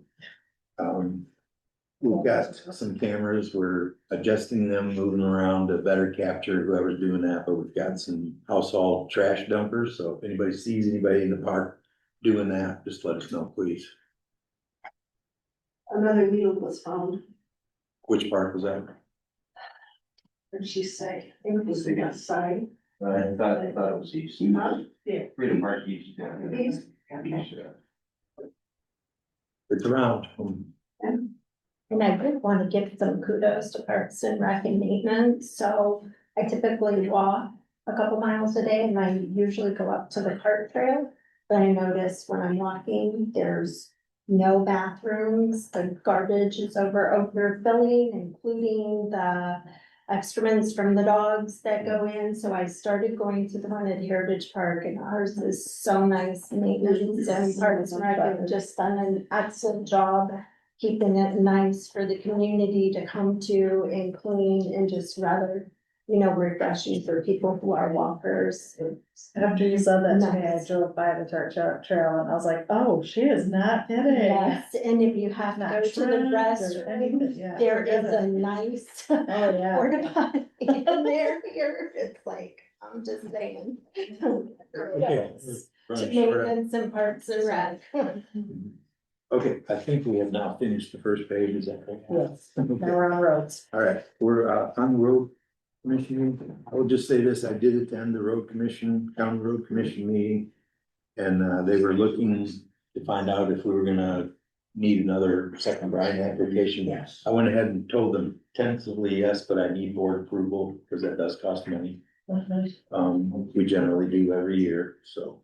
I'll make a motion that we authorize the county road commission to apply a second coating of brine when they do that.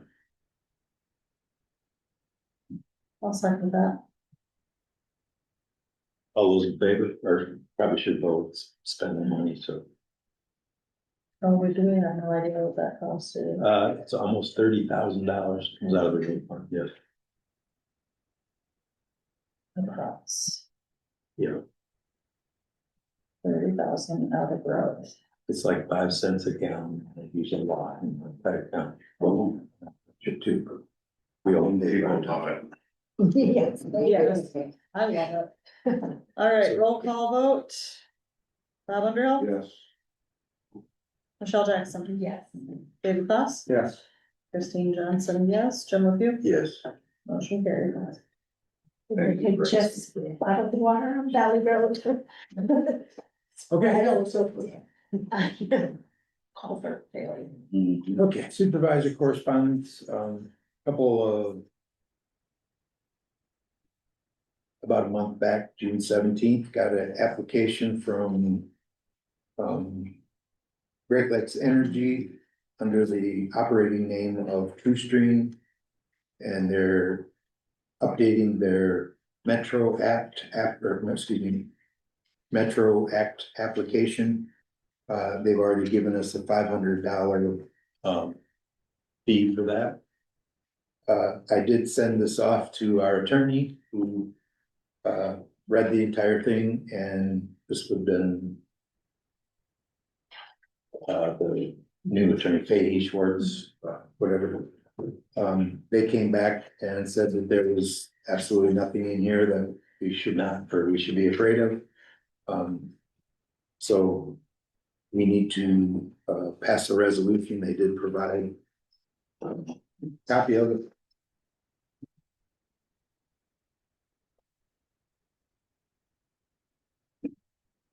You have how many years that is, Bill? I believe it's 30 years. No, ask me a couple questions. Briefly. Go ahead. One is, in the private sector, you never see a contract more than 5 years. Mhm. Two is, when they want something from the public, I think it's appropriate to ask something in return. And possibly internet for your building, possibly whatever they're providing to the public and getting paid to use our roads. Our fire department deals with their lines, deals with hazards and incidents from it. For example, the last one I had dealing with was the natural gas that came through the town. And at that time, we signed a 30-year contract, but yet we've been told by the lawyers that we can't go past 20. So I'm confused at that issue and it fell. The second thing is, if somebody came to me in the private sector and wanted something from you, that's negotiations. We never negotiate. We just signed 30-year contract. I find that absolutely wrong. I think that we should really look at saying, okay, if you're running natural gas through our roads, our fire departments are gonna spend time, money, and resources taking care of these hazards when they occur. And with this as well, they're gonna be going to down lines that are hung on all these new poles now.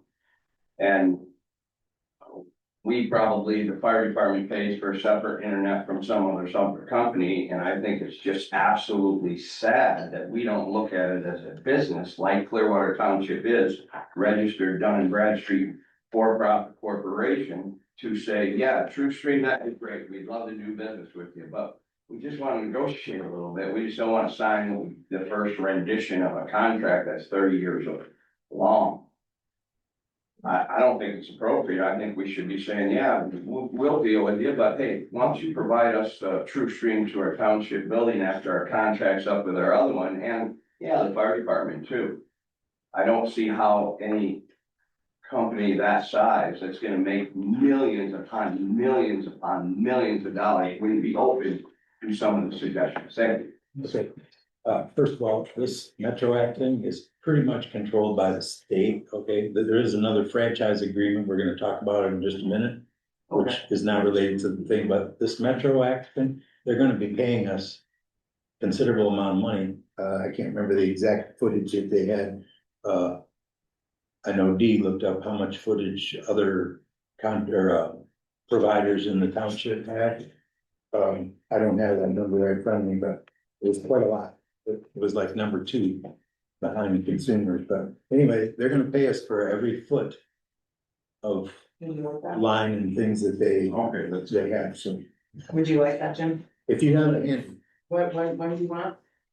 the total feet of TrueStream or Great Lakes Energy, Great Lakes Energy has 54,915 above ground and 12,076 underground. Mhm. So total is 66,991. And they pay us per foot. they pay us per foot. I think it's like a nickel or something, right?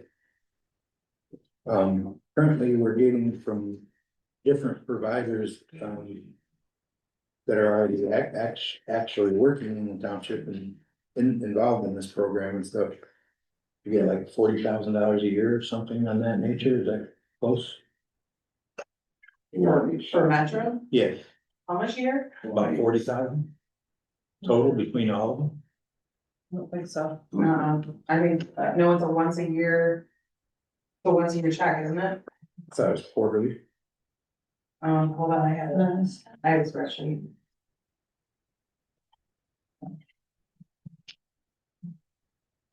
Those never did come through when we emailed, so I never did get a chance to see the application. Okay, So this is for what? this is a Metro Act application. Is it a renewal? Jim, it's once a year, It's once a year. and in 2025, we received $11,633, but that's the most we've received in a year. Okay, does that include Great Lakes Energy? That's, the numbers that he gave me, but, it doesn't. I'm assuming so, because they were within that number. Alright. So, We were around 5,000 to 6,000 a year, and now we're like, So it's almost double. 20. but there was 2023, they had a negative, I don't know what happened there. They weren't able- well, again, I will just say that, I sent the entire packet to our attorney. I'm not an attorney, that's why I sent it there. So, Yeah, sure. here we go, terms and conditions. And this is for the Metro Act application, the, Yes. one for the Great Lakes franchise agreement. Mhm. Is that the one that, we would possibly be able to negotiate with them? We give them something and they give us? Well, they did a bunch of modifications. I sent the red letter version of the franchise agreement to everybody that had the red strikeout stuff and the additions. They modified it considerably. getting for specifically for us. In revenue or time? Just different,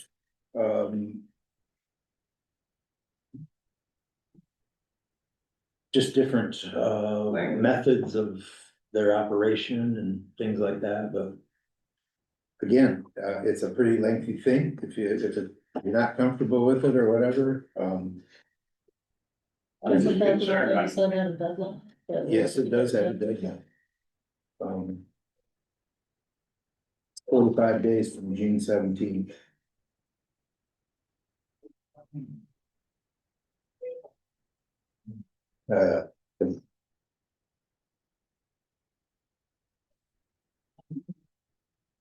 Term of this permit is 15 years from the effective date. Each renewal term shall be automatic unless the municipality notifies company in writing at least 12 months prior to the end of any term. So we can get out of it at any time we want. And again, I'm not an attorney, so I don't feel like, you're asking me questions.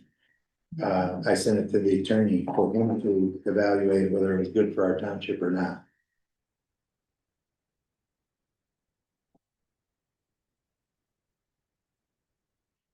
And you said this didn't come through when I emailed it to everybody? Yeah, there was no attachment. I don't know how it can be. I'm not saying it didn't happen, I just don't know how that can be in a 4-day template.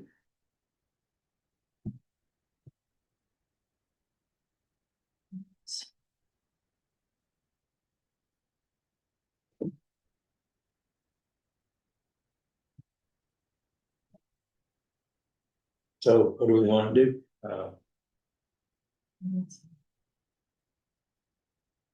That's the franchise agreement. If there's not a franchise agreement attached either. And it's not in any Oh, of maybe it's in. That's that one, that's not that though, is it? Is that the franchise agreement or Metro? That's the franchise. Okay, well. You said this.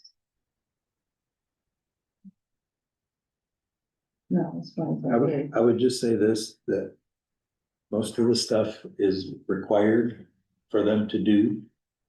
It's required by the state. It's not something we necessarily negotiate. It's things that they're providing an application to operate in our township under the state rules and guidelines. And they have been in our, community since Yes, 1957. The fiber optic franchise agreement? No, that's not it. There is energy fiber optic franchise agreement attached, but there's no attachment.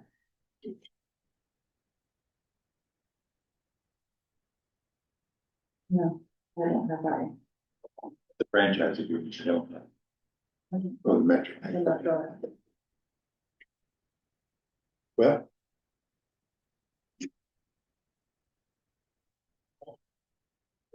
But you already had the attorney review it. He's reviewed both. He's approved it for us. Yep, he approved the Metro Act application on space. There was no. And you said there's a resolution to go with that? Yeah, I have it right here. Okay, do you want to read the resolution to us?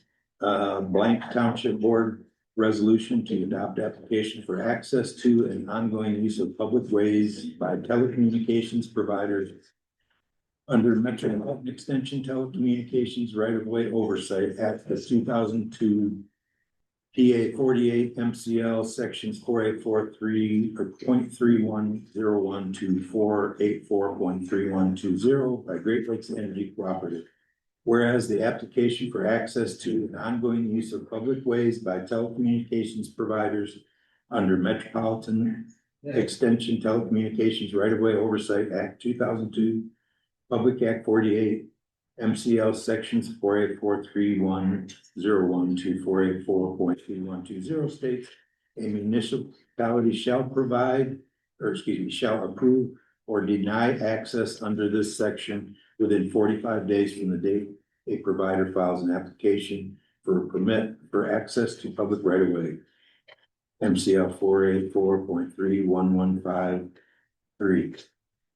Now therefore be resolved that Clearwater Township, Kalkaska County approves Great Lakes Energy Cooperatives Metropolitan Extension Telecommunications Right-of-Way Oversight Act permit that is attached as tab 1. Be it also resolved the permit contemplated in the application brought forth by Great Lakes Energy Cooperative is hereby approved by the township.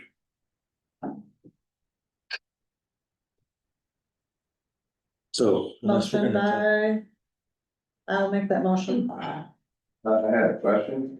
Quickly. Quickly, one of the things, if you have to send it to your attorney, that means our trustees, the 5 of you have not read it or attempted to detail it or even seen it, you admitted tonight, that some didn't see it. I think it's inappropriate to vote on it. I think it would be tabled. And then I think I would just ask them to cover your attorney fees, and there's no question that they can do that for you. And if you're gonna bind into a contract for 30 years, and when your board just told you 15 years. 15 and an automatic renewal, What is the right? deadline date? So even a 15-year contract, at least have them pay your attorney fee to review it, because we're not that intelligent to do it, and myself included. We don't want to sit and read that legal mumble jumble, but I think it's appropriate that they pay somebody our bill. We're literally giving them a gift horse and getting a bill for They it. paid us $500, Jeff. And the attorney fee. No, there's $500 application fee. Again, 15-year contract, automatic renewal for 30 years. It's Just really short-changing the public.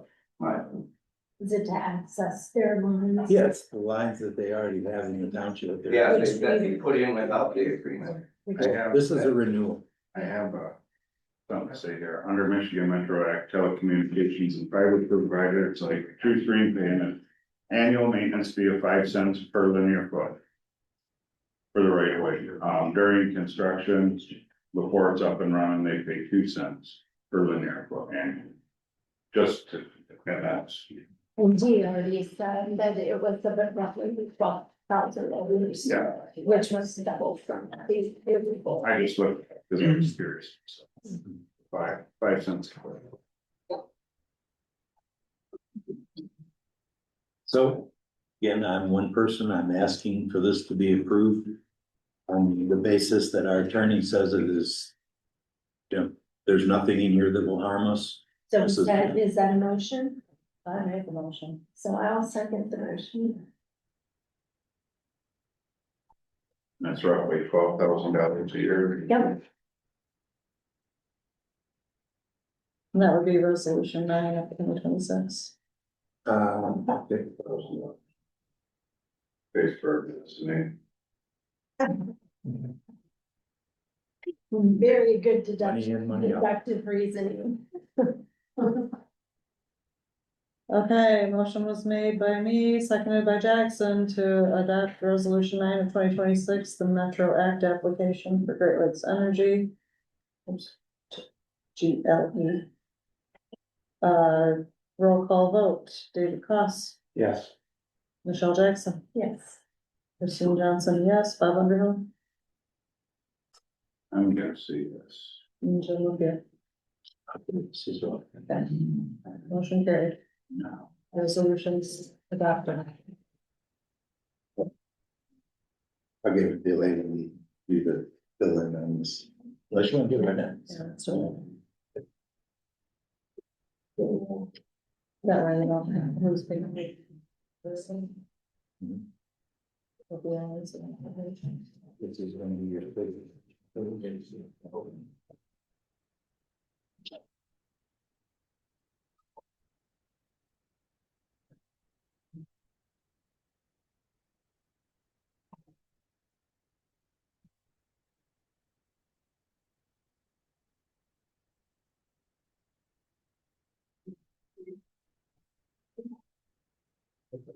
Business.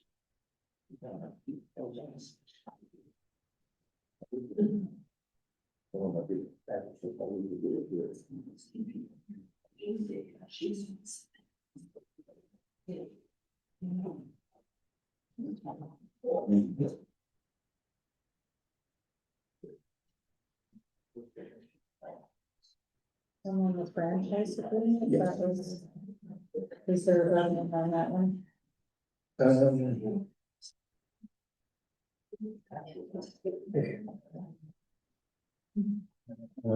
How far is it?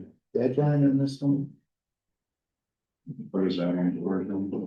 This is the franchise agreement. I've emailed this to everybody, the original, the red line version, and the corrected copy. I have it emailed to everyone. We have it emailed to everyone. I did. I noticed, I was gonna wait until, board member comment. That I wasn't getting your emails because you haven't been including GWP in my email address. Oh. You have his contact. So Christine forwarded it to me, but you said you sent it, he said a whole chain of emails. I said, well, we can get into that in a minute. Okay. Yeah, this is, again,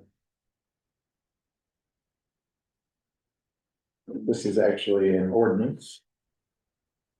And this, and I'll briefly read just the header here so people will understand. Franchise granting to Great Lakes Energy Cooperative, its successors, and assigns the right power and authority to lay, maintain, and operate electric and fiber lines, poles, and services on, along, across, and under the highways, streets, alleys, bridges, and other public places, and to conduct a local electric broadband and communication business in Clearwater Township, Kalkaska County, Michigan, for a period of 30 years.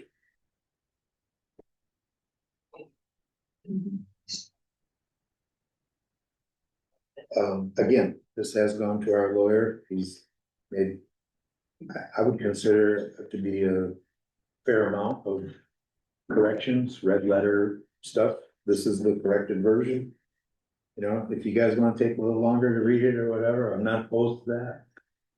Yeah, that will. I would agree. Does it state in there, that they provided FTTH lines and their fiber optics or? I don't even know what that is. Okay. And just for future, even if you have sent us the information, if you put it on the agenda, send it again. Okay. That way we have everything to go with the agenda. Yeah, because I didn't know where those were. I couldn't find them. Going to a couple pages long.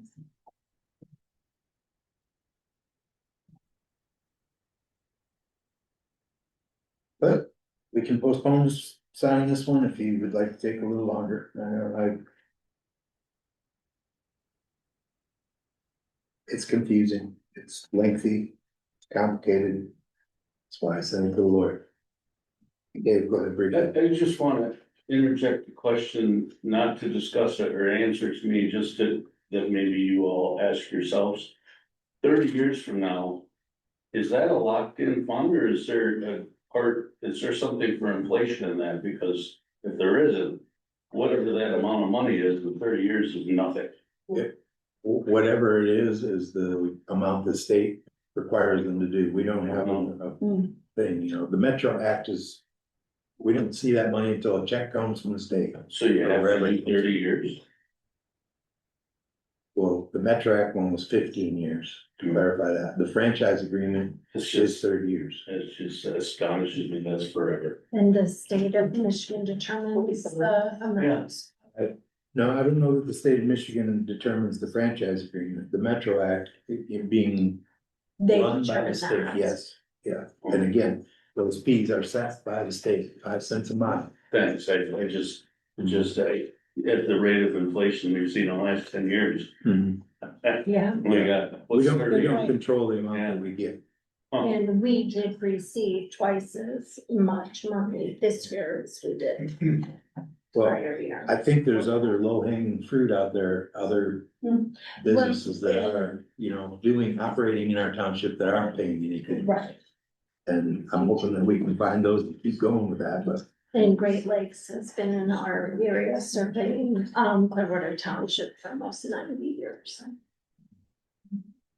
I think 30 years from now, we're still gonna need electricity. I don't know that for sure. So, I mean, unless we're gonna kick them out of our township, say Great Lakes Energy, get out of here. No. Let's see what. If anything happens that we don't have electricity from them, it's gonna be a bigger problem. Yeah, and it's gonna be Jim's fault. All right, so then is the general consensus then that you guys need to spend a little more time reading that? Yes. Yeah, why is it addressed to Margaret Spam? Yeah, that's what. She's probably on the old one too. That should probably be corrected. Yeah. So, we'll move on from this and this will definitely be on next month's agenda. Jim, just on that note real quick.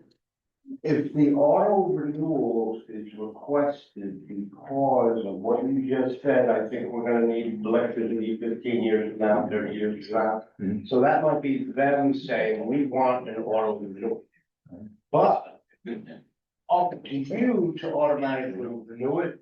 You know how we found the lease with the Bakery Park, you and I, that automatically renewed?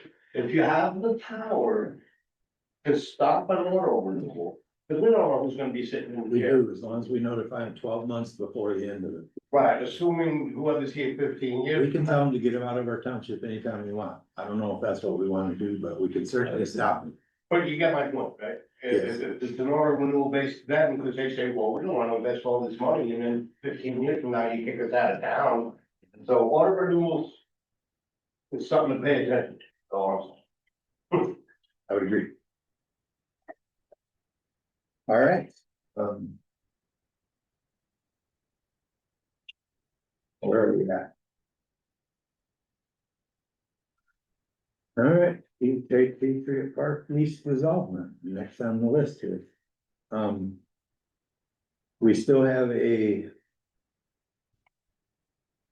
jury trial scheduled for July 18th. We did participate in a very brief court hearing. It was supposed to be a mediation settlement. More or less, each of the parties feeling each other out for what they expect to happen. The judge pushed right through that and just kept us on the docket for the September meeting or September hearing. So, at this point, although we did have a trial, there's really been no change in what our status is. We're still waiting for them to have their jury trial. We'll have to face that when we get there. Okay, zoning violation hearing for Han Circle's already been mentioned. That's that. But also was ordered to pay $500. That is correct. That's correct. Elk Rapids Spillway, Elk Lake Spillway project. We still have a public forum scheduled for August 26th at the gym, 6 p.m. I encourage anybody that's living on the lake, and I already have the flyers made up and labeled, ready to hit the postage machine, and we'll be getting those out soon. Again, August 26th is the date, so I don't want to send them out too early. They'll wind up in the trash and nobody will see the date on there, so just waiting a couple more weeks and we'll be getting those out to everybody. Okay, policy and procedures. I don't know if you want to schedule a future meeting to work on that. We would like to bring, three to the next meeting.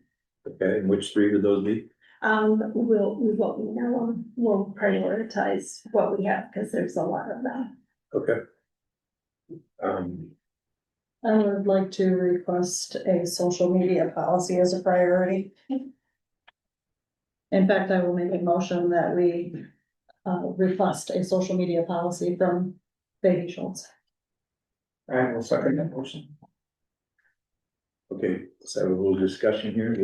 We're talking about fees for lawyers. I'm not sure that a lawyer would be necessary to draw up a social media policy. I think an MTA has one right on their website. If you want to look and find one that we, Before we send it to the attorney, we need to. Okay. I would rather explore. You know, constructing that ourselves. I don't know that all those need to go to the attorney. But I'm not against the social media policy. I don't think I'm trying to do that. I'm just saying that I don't know that we need to get a lawyer involved to accomplish it. Well, with that being said, once you get to the personnel, handbook. So we sent over several, but we also went back and reached out to Vicky Schultz with, possibly adopting the Kalkaska, county handbook, because theirs has all the updated laws and rules. There is actually a social media policy that is in that. Can I just go back to my motion? I made a motion that we request a social media policy from Peggy Schultz. That motion was seconded. Okay. I would like to take a vote on that. Sure. Would you like that roll call, or would you like to just take a vote? This is voice just- vote? You don't have Faye Schwartz. I know, but I'm gonna listen to the recording to do the minutes. So I'll word for word that from the Okay. recording. Okay. Take a vote. Okay, roll call or just a voice vote? Well, I would like to put an explanation with my vote, so I would say let's have a roll call vote. Okay. Michelle Jackson? I also would come with an explanation, because I just want to say that social media is protected under First Amendment rights, and that people under the Constitution have the right to post their opinions on social media. So with that being said, I mean, I don't have an issue, but like I said, if we were to use the option to potentially adopt the Kalkaska County Personnel Handbook and just have the titles and such changed in it, there's already a social media policy in there. So how would you vote? I don't know. There it goes. I'm gonna, well, I'd like to ask Michelle a question. So, your comment that you just. We're asking for votes. We're asking for votes. Discussion. You don't wanna elaborate? Hey, you know what? You be quiet. You're not part of this meeting. You're public. Zip it. Zip it. Yeah. Let's stop. Let's just have. Supervisor, you shouldn't be talking. I just said order, so. All right, so, You need to speak over me when I'm saying order. the response to your question, I am a yes vote. Bob Underhill?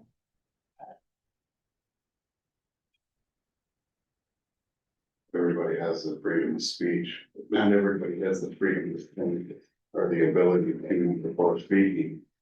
I'm all about constitutional rights, and I really can't take the First Amendment. People, it should be covered under our code of ethics. Should be. Yep. It is, and many companies covered the stated, things stated on social media can be covered under code of ethics. But we all have the freedom of speech. So on the motion to create a social media policy, I I send it to the attorney. Are you abstaining? I'm gonna abstain. Okay. Yes, or Jim is? I'm gonna be a no, because I don't think we need to send it to the attorney at this time. All right. The workers' comp discussion, Didn't pass. no, it did not pass.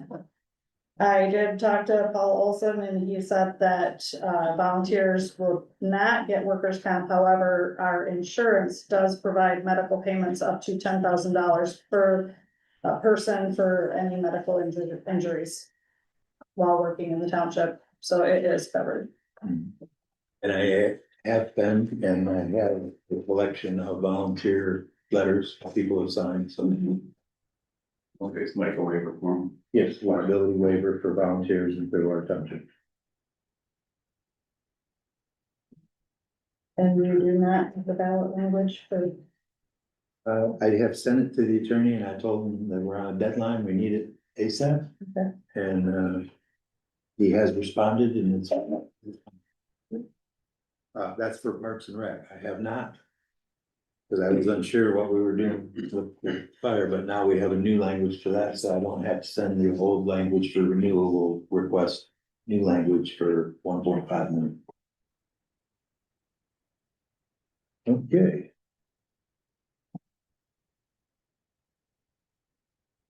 Did we come up with a list then on the policies and procedures that we wanted She to? said she'd send it to us. Yeah, I'll That's right. prioritize what we have Yep. and get input from anybody else on anything. Okay, yep, I'm sorry, I forgot you said that. No worries. Good on the workman's comp. ZBA hearing results, I think we talked about that. And number 14, new business, the renewal ballot language has already been discussed. And that brings us to closed session if requested. Well, Or we have potential board member comments. my understanding that an audit has been recommended. And, is there any board member here that, has objected to that audit? What type of audit are you talking about? Our annual audit? No, nobody's opposed to it. No, nobody's opposed to it? No. Not that I know. All right, Okay. our auditor is I thought we were waiting required for, to do. our auditor is waiting for, board approval.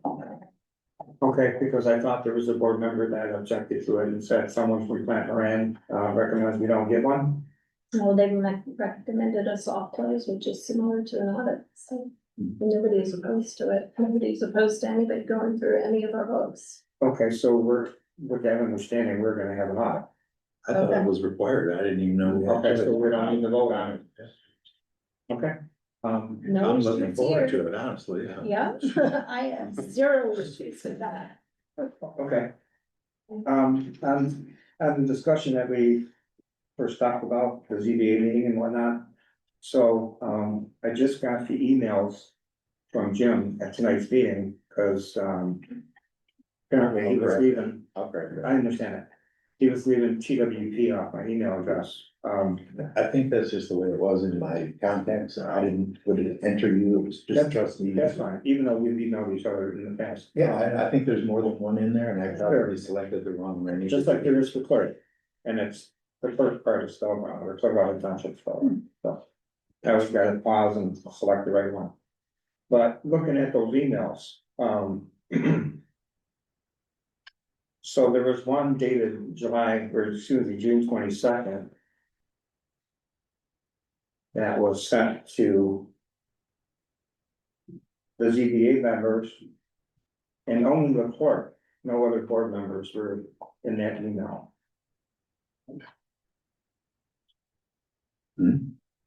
On the first one you're talking about? I'm talking about it's, let's see, greetings, it's on the.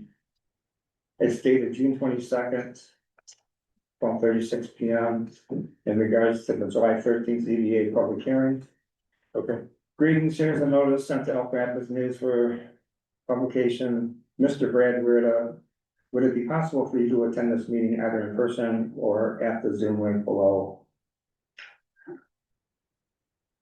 This public hearing portion of the meeting addressing zoning ordinance 22 and whether a pontoon rental business is an allowable home occupation will most likely begin around 6:15, 6:30 p.m. on Monday, July 13th. Okay, so, why wasn't the entire board informed about that? Because the question I had earlier was, us it not being transparent about the attorney. So, I mean, the whole ZBA is in there. That's who I was telling. Well, That of course, notice was put in the newspaper. but still,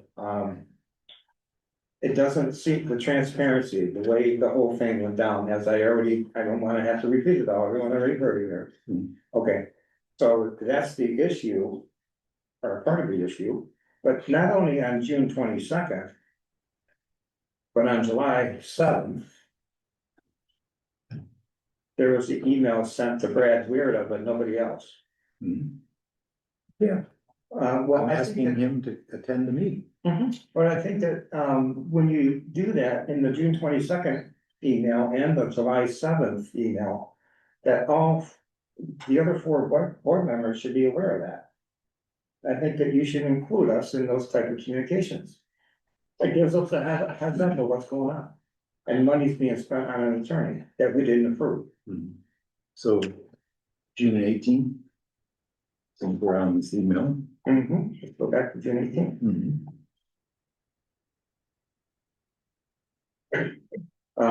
Okay, so I don't see. This was my response after the ZBA. More than one member of the ZBA asked me to have the attorney present. This was my answer. Okay, but the emails that are part of the June 18th chain, I don't see board members included. The clerk's on there. Again, I don't know that I need to inform everybody of every single email I'm sending or receiving. You certainly don't send me any emails. Well, if there was something where I was involved as a supervisor, I surely would. And sending it just to Christine, it's not her responsibility to keep track of it. You're sending it to everybody else. And for her to forward for it. transparency. Why don't you just include us on all that? You want me to just include you on every email I do? Why are you making it difficult, Jeff? Well, I don't understand why you think you need to be involved. Because you're, Go to because the ZBA meetings if you wanna know what's going on. You would just have to FOIA that information. FOIA? I'm a board member and I have to FOIA stuff that I should be getting It's still anyway. waiting for stuff I haven't gotten that I've asked for it. Oh, so that justifies it. How else are you gonna get the information? Well. We're talking Or about the it. email site. We're talking about it right now to Yeah. avoid this from happening again. I'm just suggesting if there's something specific you want, Well, why if you're take the- asking for it and not getting it, then you FOIA it. Why take the position, what happened is okay. I'm not taking any position, Well, then I'm why- just stating if you want copies of his emails, then you should FOIA them. So why weren't you at July Why not? 13th Wait a minute. ZBA meeting? Why not go along with the transparency that I'm talking about instead of opposing it? I'm not opposing it, I'm Okay. suggesting if you want his emails and you want copies of the conversation that you're not seeing on the email, FOIA them and he'll provide them to you. I think it's unnecessary for you to say that at this time. It I doesn't think it's make, unnecessary for you to request my emails. I think it's necessary that I be included on the emails that I'm not included on. Well, again, you can go to the ZBA meeting and get all the information you want from the ZBA. And if I I'm not don't gonna give attend- you a report on. And what if the I don't ZBA attend, I don't have the right to know what's going on leading up to it in the communications. Ask, There's money spent to an attorney yes, and we were left in the dark on that. okay. But I'm gonna go ahead and read this since we're in board conversation at this moment. Go ahead. Okay, the June 18th meeting.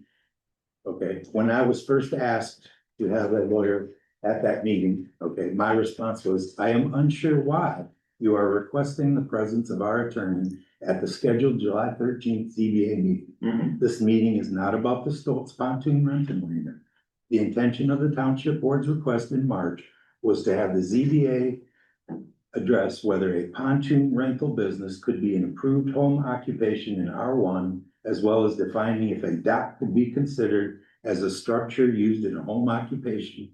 And it is not intended to be a discussion on any specific property or location. There was a clarification of the zoning ordinance. It goes on. Yeah, they said, well, other attorneys will be there. That's No, what I was in your email. Yes, I know. This, I'm just explaining I why I also, responded. I also do not know why a presumption has been made that other attorneys would be present. Since this request was specifically made to not be addressing any individual property, rather seeking clarity of our existing written ordinance. If the ZBA is in need of clarification from our attorney, it can easily be done through a phone conversation or email. The regular board has passed a motion to not use township resources to pursue the Stokes 3 pontoon rentals. And they are not the subject of this clarification request. Please don't make the July 13th ZBA meeting about the Stokes pontoon business, because there's a request for clarification of an ordinance. Now, what did I open up with earlier? You accused me of Well- asking for the attorney to be there. Well, and it no, wasn't not, me that no, asked. no, don't put words in my mouth. Well, we've got a No, what you recording. said, together. no. I, Jim, Yes, you said it's a request for clarification, but what happened is you convinced us to send it to them. And the way that you did, they made the decision and didn't come back to us. that was a unanimous vote. There was a unanimous vote of It all of us wasn't not because I misled understanding. anybody, okay? No, no, we And I made did it not, very clear. that we it did wasn't not about understand. the Okay, you wanna talk?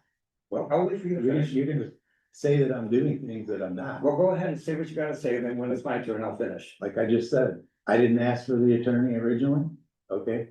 They back and forth with me and I determined that they wanted it that bad. I asked Brad Weir to attend. Okay, but the part we're on right now is not about the attorney. It's about what happened at that meeting for you to get it to the ZBA, knowing that if we voted in favor of it, that it wouldn't come back to us. Okay. For an opinion, and you knew that. And you tricked us. And that's the point. Not the part about the attorney. I didn't trick anybody. And all these emails that we weren't included in, it all looks suspicious. You can look at it any way you want.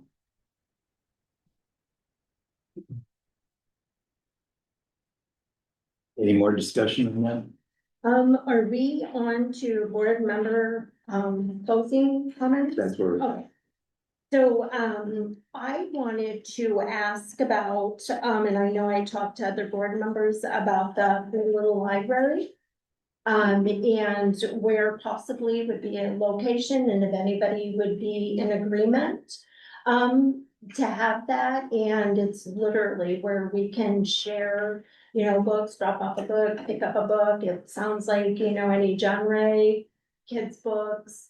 We can put literature, poetry, whatever we choose to put in there. We can register them with the Little Red Schoolhouse, or the Little Red, not the Little Red Schoolhouse, so the free little library, and then people will know like the locations. So they can come and pick up books and they can drop off books. The actual container is $50.99, so we would just need like the post and to put it in the ground in a location. If everybody agrees, it seems like the community, likes the idea of being able to have that. There is one over towards Torch Lake.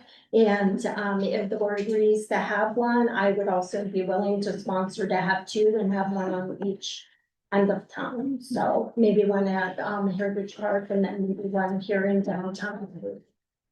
I just wanna ask, and you would know, and Andrew would know, where our best security. That's just what I was gonna say. Yes. I'm all for it, but I think wherever we put it, it should be monitored with a camera. So we need to think about who's gonna monitor the books themselves to make sure they're appropriate. Or if it's open to the public, you'll have kids in there, you don't want kids grabbing books out of there that are not appropriate. Right, so we had a nice outpouring for people in the community that people are willing to share their books. They were interested in doing reading hours and things of that nature. If you've ever worked for the postal service or drive routes, they're always all over the place. So again, it would be something that I would be interested in, if the board, would be interested in. I would personally be willing to sponsor a second one, to be able to have, one at two locations, maybe one in Heritage Park, and maybe one over here outside the township hall. So that was one thing that, we don't have to decide now. People want further, conversations about it. I'm just thinking things that are community minded, that, bring the community together. And things that people share a lot of interest. I like to read literature, so I was really impressed with the amount of people in our community that also like to read. And it didn't sound like it was gonna be like some money reading stuff. The other thing is on the monthly bill, I did, for Centerra's, I did speak to them. I also have all the layman terms on their bills, what it means. And I guess, is anybody looking for me to put it on a spreadsheet and spell it out, what exactly we're paying for? That'd be great. Okay, A one-time so rather thing, than- let me know. Since you've What's already that? done- Just like a one-time thing, so we know and understand. yeah, because we're looking at now, July, or not July, February is, we're in July, February is when our spectrum stuff ends. So, we're gonna have to start looking at ideas, and from my conversation, I think on the prior board, they spent upwards, the proposal was upwards of like $160,000, and we've spread it over. It's been amortized over monthly bills, that's why our bills are, so huge with Spectrum, and we have a lot of the services that cross over. The most expensive is the Monarch cameras, and those also require licenses. So there was a lot of good information, so I can put it in an email and share with everybody. There is spreadsheet or bullet points, very, very interesting. It'd be wonderful, because I'd like to know what you mean about the spectrum ending in July. No, I misspoke, I said February, this is July, and in February 2027, the Okay. last contract is supposed to, end. Of all the staggered contracts? From what I understand from our last meeting, that was what we were told, was February of 2027. I know it's 22nd of that. That's interesting. They're all different. It's kind of staggered. Staggered, so Ours had 2027, so it's coming, it's gonna come up with. So I've been kind of doing some research with different businesses. We have different wireless and internet options. I want everybody to be able to have a fair shake and a fair opportunity to get in there and put in bids, so that, we can kind of write that. I mean, that's a lot of money that was committed, for a length of Now we're gonna time. have one more pretty soon too, so. Yeah, so, and then I think the last note that I had is, though, the state of Michigan, we're still waiting as far as, and not only our township, but other townships. And I just want to make sure that the board is good with us working with Plant Moran until we get the, confirmation of reimbursement from, the state of Michigan. We do have money in PEG to be able to have skin in the game. I mean, every person has paid a lot of money into our system. So I just want to make sure that everybody's good with that, so that they're not having continual pauses and having to go back and kind of reinvent the wheel. So those were the only things that I had. I got Too small. I just have one follow-up on hers. I did receive a call from a lady from Spectrum the other day who, that, Stanley Balcom, excuse me, retired about a year ago. And, the replacement for him called me, and I told her that we were looking forward to celebrating the day when we no longer had a Spectrum account. And I explained to her fully why we're doing that. She's looking into it. It sounds like the board was just oversight, is what it sounds to me. That they were there at a special meeting. All They were time with the with line us, equipment, all yes, the licenses. and they were just considered upgrades, So, and correct. people thought that they needed to purchase that to be able to continue to do business as they needed, so. Yeah, I just wanted to add that on, not Yeah. to drag it out there. Well, then I'll also add on, in regards to the email I sent on April 16th, that has all the spectrum information and staggering. Yeah. And dates. That we do have 4 accounts that are not under contract at $200 a month each. That we can immediately replace with, internet that would be much less expensive, instead of waiting for the end dates of all the other ones. Well, Dave, if you have an opportunity, do you have time down at the hall, you and I can get together and Well, we all go have an over your opportunity. information and the information that I had and Well, present it? what this board had previously had said is we need bids and all this, and we've been having We an do. open ads and request for bids for over a Three year. bids. Okay, so, We looked into that, they were tied and twined and Yeah, together. they are. yeah, but these other, the internet part is not. So, I just, it was just a. the longer we wait meeting to meeting, it's just costing us $800 a month for something we can get for probably way less, 186. Yeah. So I say We we're not, also have True Stream, and we also have Starbucks as well. yeah, but none of those are wanting to provide a better service. True Stream, they've been with our community for about 90 years. Okay, And so- we also are, as people who have their services in our community, we also have a vote. We are also part of their co-op. We also get money from them. Very good. So We if we, franchise. if 186 replaced the service and it's a no contract, cancel any time. And if you come up with something better from TrueStream or anywhere else, why would we make the switch as soon as possible and start saving lots of money? Put together a proposal. Yeah. I know you've done research there, I appreciate it. Well, consider this the proposal. I mean, you've got the information in the report, dated April 16th. What are we waiting for? Let's get 186 to put it in. If you can find someone to replace 186 for less, then we'll cancel 186 and go with the other one at that point in time. It's real simple. We've been kicking the can down the road for way too long in this.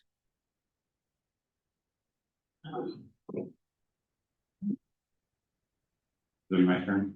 We'll say two quick things. Metro Act, of Michigan, state regulates, that's non-negotiable. The 5 cents per linear foot and $500. Gas companies, they're not required to pay any franchise fees, unfortunately. And that's just what I read really quick here. The next thing is, I want to be put on the agenda for our next meeting. For a suggestion to combined safety, parks and road in one meeting. As one meeting, one inclusive. One, to have all three committees here in one night, I think they all incline together. And it'll free this building up if we have a 2-hour meeting. Safety, parks and what are they? Roads. We could do it like a 3-hour meeting and make each hour dedicated to one. I don't really know that each committee needs an hour. Well, I mean, we can waste a lot of time, but I think we can streamline it and get a lot more done. well, I'm not opposed to combining. I mean, I just want to be put on the agenda for discussion. Okay. Yeah. You know, it's a thought, I think. Let me think about it a little bit, but. we'll- Yeah, and you and I, can talk, you know. I need to get. I was just gonna say, anybody else have anything left? Okay, we're gonna open up public comment. So, I just want to be clear in the motion that was on the floor, and I appreciate you folks doing this business for the township and the masses, not sweat through. That when there's a motion on there, the discussion should have been exhausted, and it wasn't, and that's where it became conflict. Everybody wanted to add to it, and I believe we have to be extremely clear. Motion on the floor, discussion, no more discussion, we're asking for a vote, because when one person decides not to vote and adds discussion, that can sway and change things, and it makes it tricky. And, thank you guys for going through this and doing this process, it's lengthy and thank you. yes, I had a confusion. I couldn't tell. So when the treasurer wanted her deputy to stand up and come up, the board didn't want that. I was confused on how that happened. What who said that? Deputies are allowed to speak. They're an arm of us. If I were hit by a bus, my deputy would be stepping in as treasurer. Right, that's not my question. My question was, who said that she could get up? Like, was it the treasurer or was it Bob? Was it trustee? Was I'd say it, it was me. was it you? Yeah. Okay, cause I could not hear or. I think that our Good night, deputies, our deputy clerk was here, Jenny, thank you. they have an important, role in our It's just community. I during think. that time, it's really involved in it, I couldn't tell, Yes. what happened there. But thank you, that was. That is meeting procedure. It is only the supervisor as the chair of the meeting who is supposed to call on public comment and not another board member. That's why I called order. Michelle, you're not supposed to call for people to speak. I had told Jim before the meeting I was yielding that time. She has That- been working that- directly with BSNA. Instead of you And saying that he can speak, you speak to the And supervisor. he said she could speak. And so I am not arguing with people. She works with directly with them to I'm fix saying the procedure. issues. So she. But I understand your support for her. I totally get your support for her. I'm just talking procedure, meeting procedure. Any other public comment? Yes, Joanne. Are all meetings, including ZBA, on Zoom? The ZBA meeting was recorded on Zoom, yes. I Are all provided a copy to a meetings- lot of people. Are all meetings on the calendar, the township calendar? Yeah. In advance. I couldn't find a link for that. Okay. That posted on. So everybody has. I took it off yesterday because it's already happened, so. So Actually, I everybody took it has- off when I posted this meeting, so go ahead. So everybody has access. And the other thing I'm gonna ask again, please get microphones. I went through a lot with my mother when she was dying and I lost some hearing. Sometimes I can't hear, it depends on where your voice is going. There's a whole row of front Yeah, chairs right there. Yeah, front row. I hate to say I'm old, but. Mr. Nico, we'll get to you in just a second. Yeah. Mr. Nico, I see your hand up online. Actually, Jessica? Can you hear me okay? Sorry, my computer's a little laggy. So I have been watching this meeting from start to finish, and I've also watched all the hateful Rapid City people Facebook post between some of your board members, some of the public, and watching this back as a person who lives in this community, it's quite embarrassing to watch you all fight against each other. Everybody's entitled to their own opinion, very clear. But when you're attacking each other, it doesn't show transparency.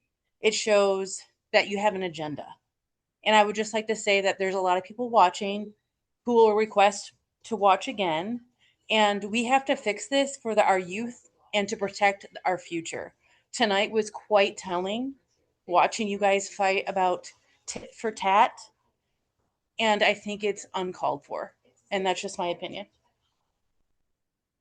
Thank you. Thank you very much. Anybody else online on Zoom have I'm sorry, Frank, go ahead. Anybody else on Zoom have anything you want to add before we finish up? I would. My name is Angela Blattenberger.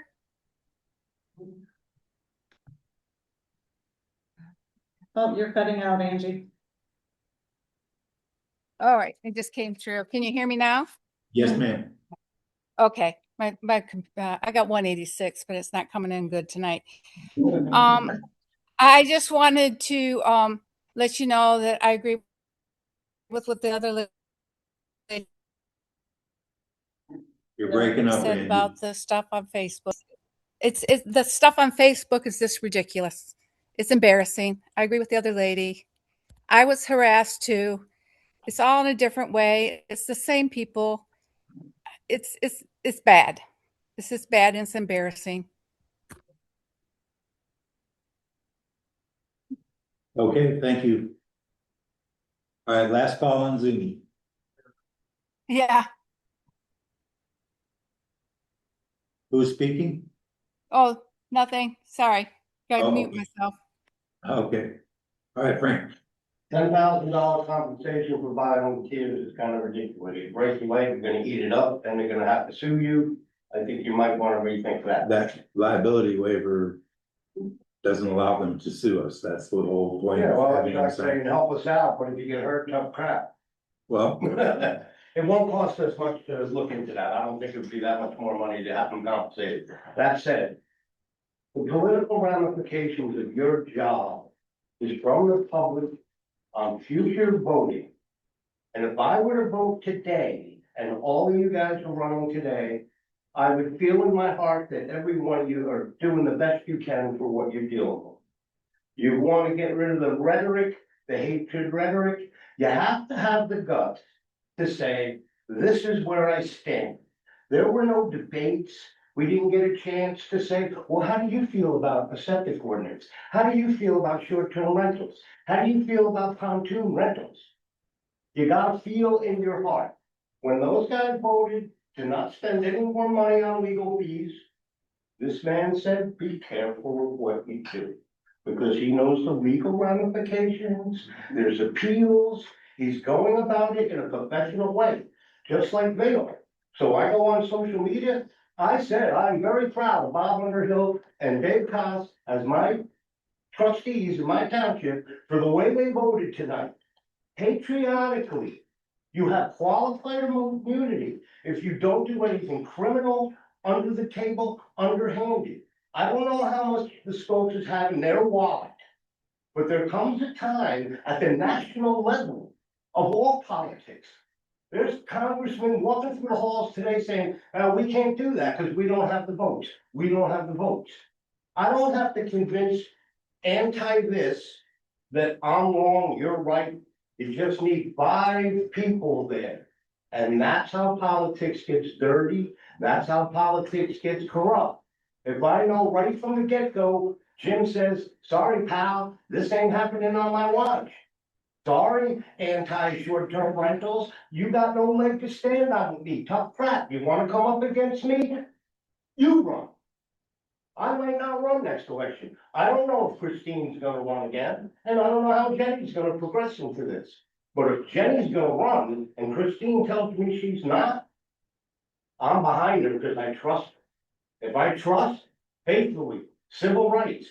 Don't tell me a man can rent his house for 30 days, but if he does it for 2 weeks, somehow or another, that's a problem.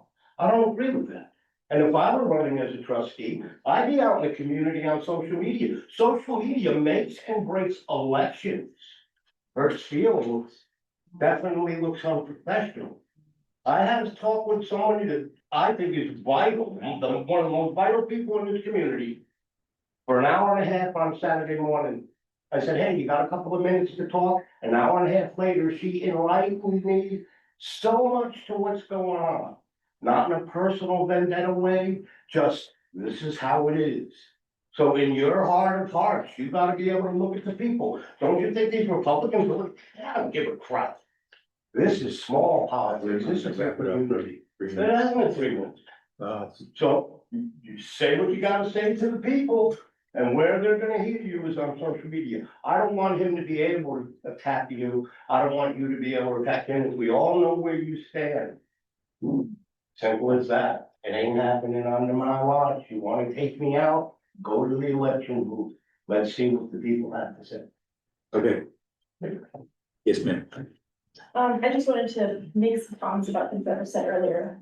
Namely, I want to say that I'm concerned that what has been presented as a general request for an ordinance interpretation in practice is directed at a single existing business. While the request is framed as a broad question, its practical effect falls on only one business that has been operating for years. If the township believes there is an issue with our business, I believe it should address that matter openly and directly, rather than pursuing what appears to be a general interpretation that affects only one identifiable party.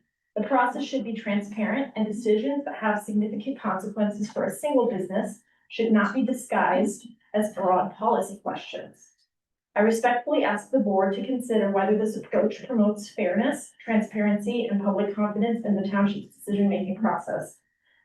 Finally, I just want to say, if this wasn't about us, what went to the ZBA, we would have been grandfathered in by an ordinance change, not disguised as a general ordinance interpretation by the ZBA. Thank you. I know we're not necessarily supposed to respond in public comment, okay? You know, the main reason that was sent to the ZBA, okay, was because we're working on a amendment to our zoning ordinance, okay? And we wanted clarification, if that was possible. I tried to make it not about you. That was the whole thing. It was not about you. Jim, it's not fair that you say that during public comment, Well, and because I disagree with I that. was, No, we know what really happened, not the way you're framing it. No. Christian, go ahead. I just wanted to respond to that. It wasn't about us. Why was the question so specific on punctual rentals? Why wasn't it a question like, are our boat rental okay, or our jet ski rentals? But it was specifically punctual rental, so just specifically pointed towards us. And I have another, so I feel sometimes things are muddied a little bit. And for example, when I asked you at the day of the CBA meeting, you told me that the lawyer was there, that really the time lawyer would be there. That really surprised me. And I asked, hey, why is the lawyer there? Didn't the board just vote to not spend any more money on this issue? They still did not spend money. May I just finish what I'm just saying? And your answer was, and your answer was, well, the ZBA actually wanted the lawyer. They ordered the lawyer there at the last meeting. I had no time to call the lawyer off. What has been read here during this meeting was that you actually ordered or asked the lawyer to be there on the 7th of July. That's great. So you did tell me a completely different story when I was at the township office. You told me that you didn't have time to call him off. And so I'm worried about transparency here. I'm worried that I'm getting different answers at different times, and then emails that you read here that completely say the opposite of what you've told me. This really confuses me, and this is not the first time that this has happened. There have been multiple instances where you told me something and then everything was switched and it was completely the other way around. And I think that's exactly what David was addressing when he said that he felt that the board was making a decision on getting a recommendation and then being able to make a decision. And that's exactly what not happened. And that's exactly why I think he felt that he was somehow coaxed into into making a decision that he really didn't want to make. My country. Well, go ahead, Dave. In a matter of context, I was, for other reasons, listening to the OWL, that March 28th meeting. And I am paraphrasing, but if you wanted clarification, you can go back and see. But Christine did ask during that motion discussion, but this is just to ask their opinion, right? We get it back. We get it back. They don't have the final say.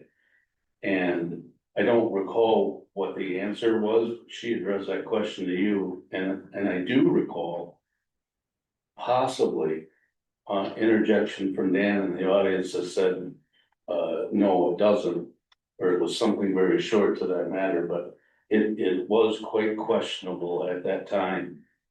What was being, what the motion really involved as far as sending it to the ZBA. If it was just to ask their opinion, just coming back to the board, would you all have another chance to discuss it, a final decision after the fact? But that question was presented by Christine during that. Very well could have been.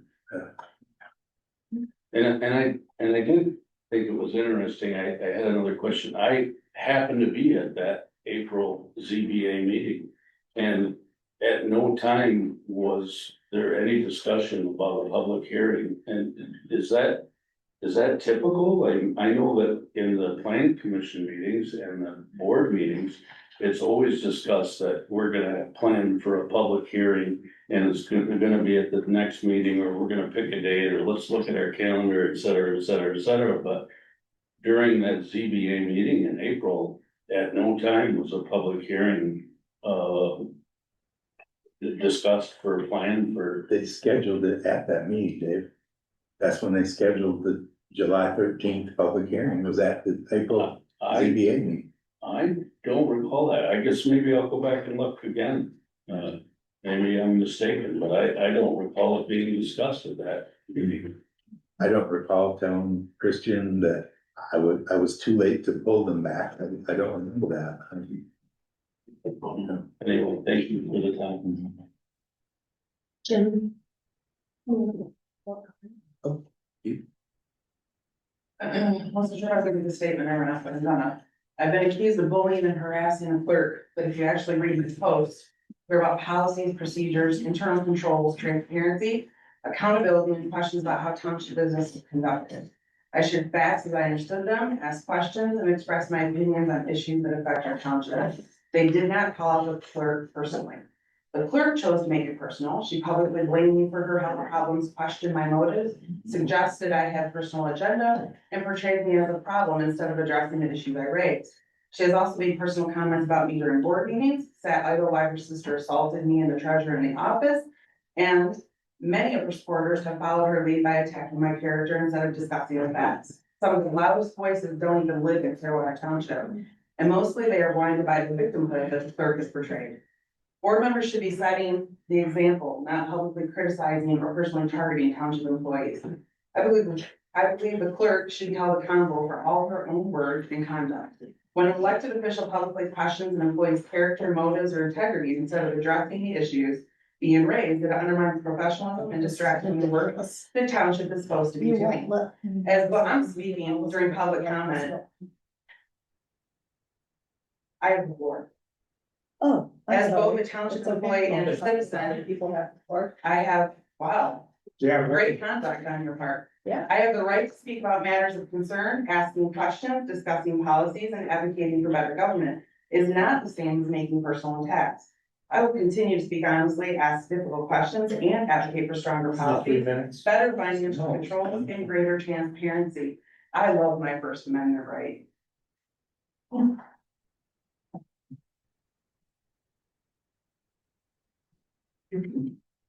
Any other public comment before we get out of here today? Did you have something else you wanted to say? I will withhold my comments and direct them directly to the board You later. accused me of not wanting a social media policy when all I did was not want to vote for that because it was gonna be sent to the attorney. I'll second that motion. Thank you. If it was on.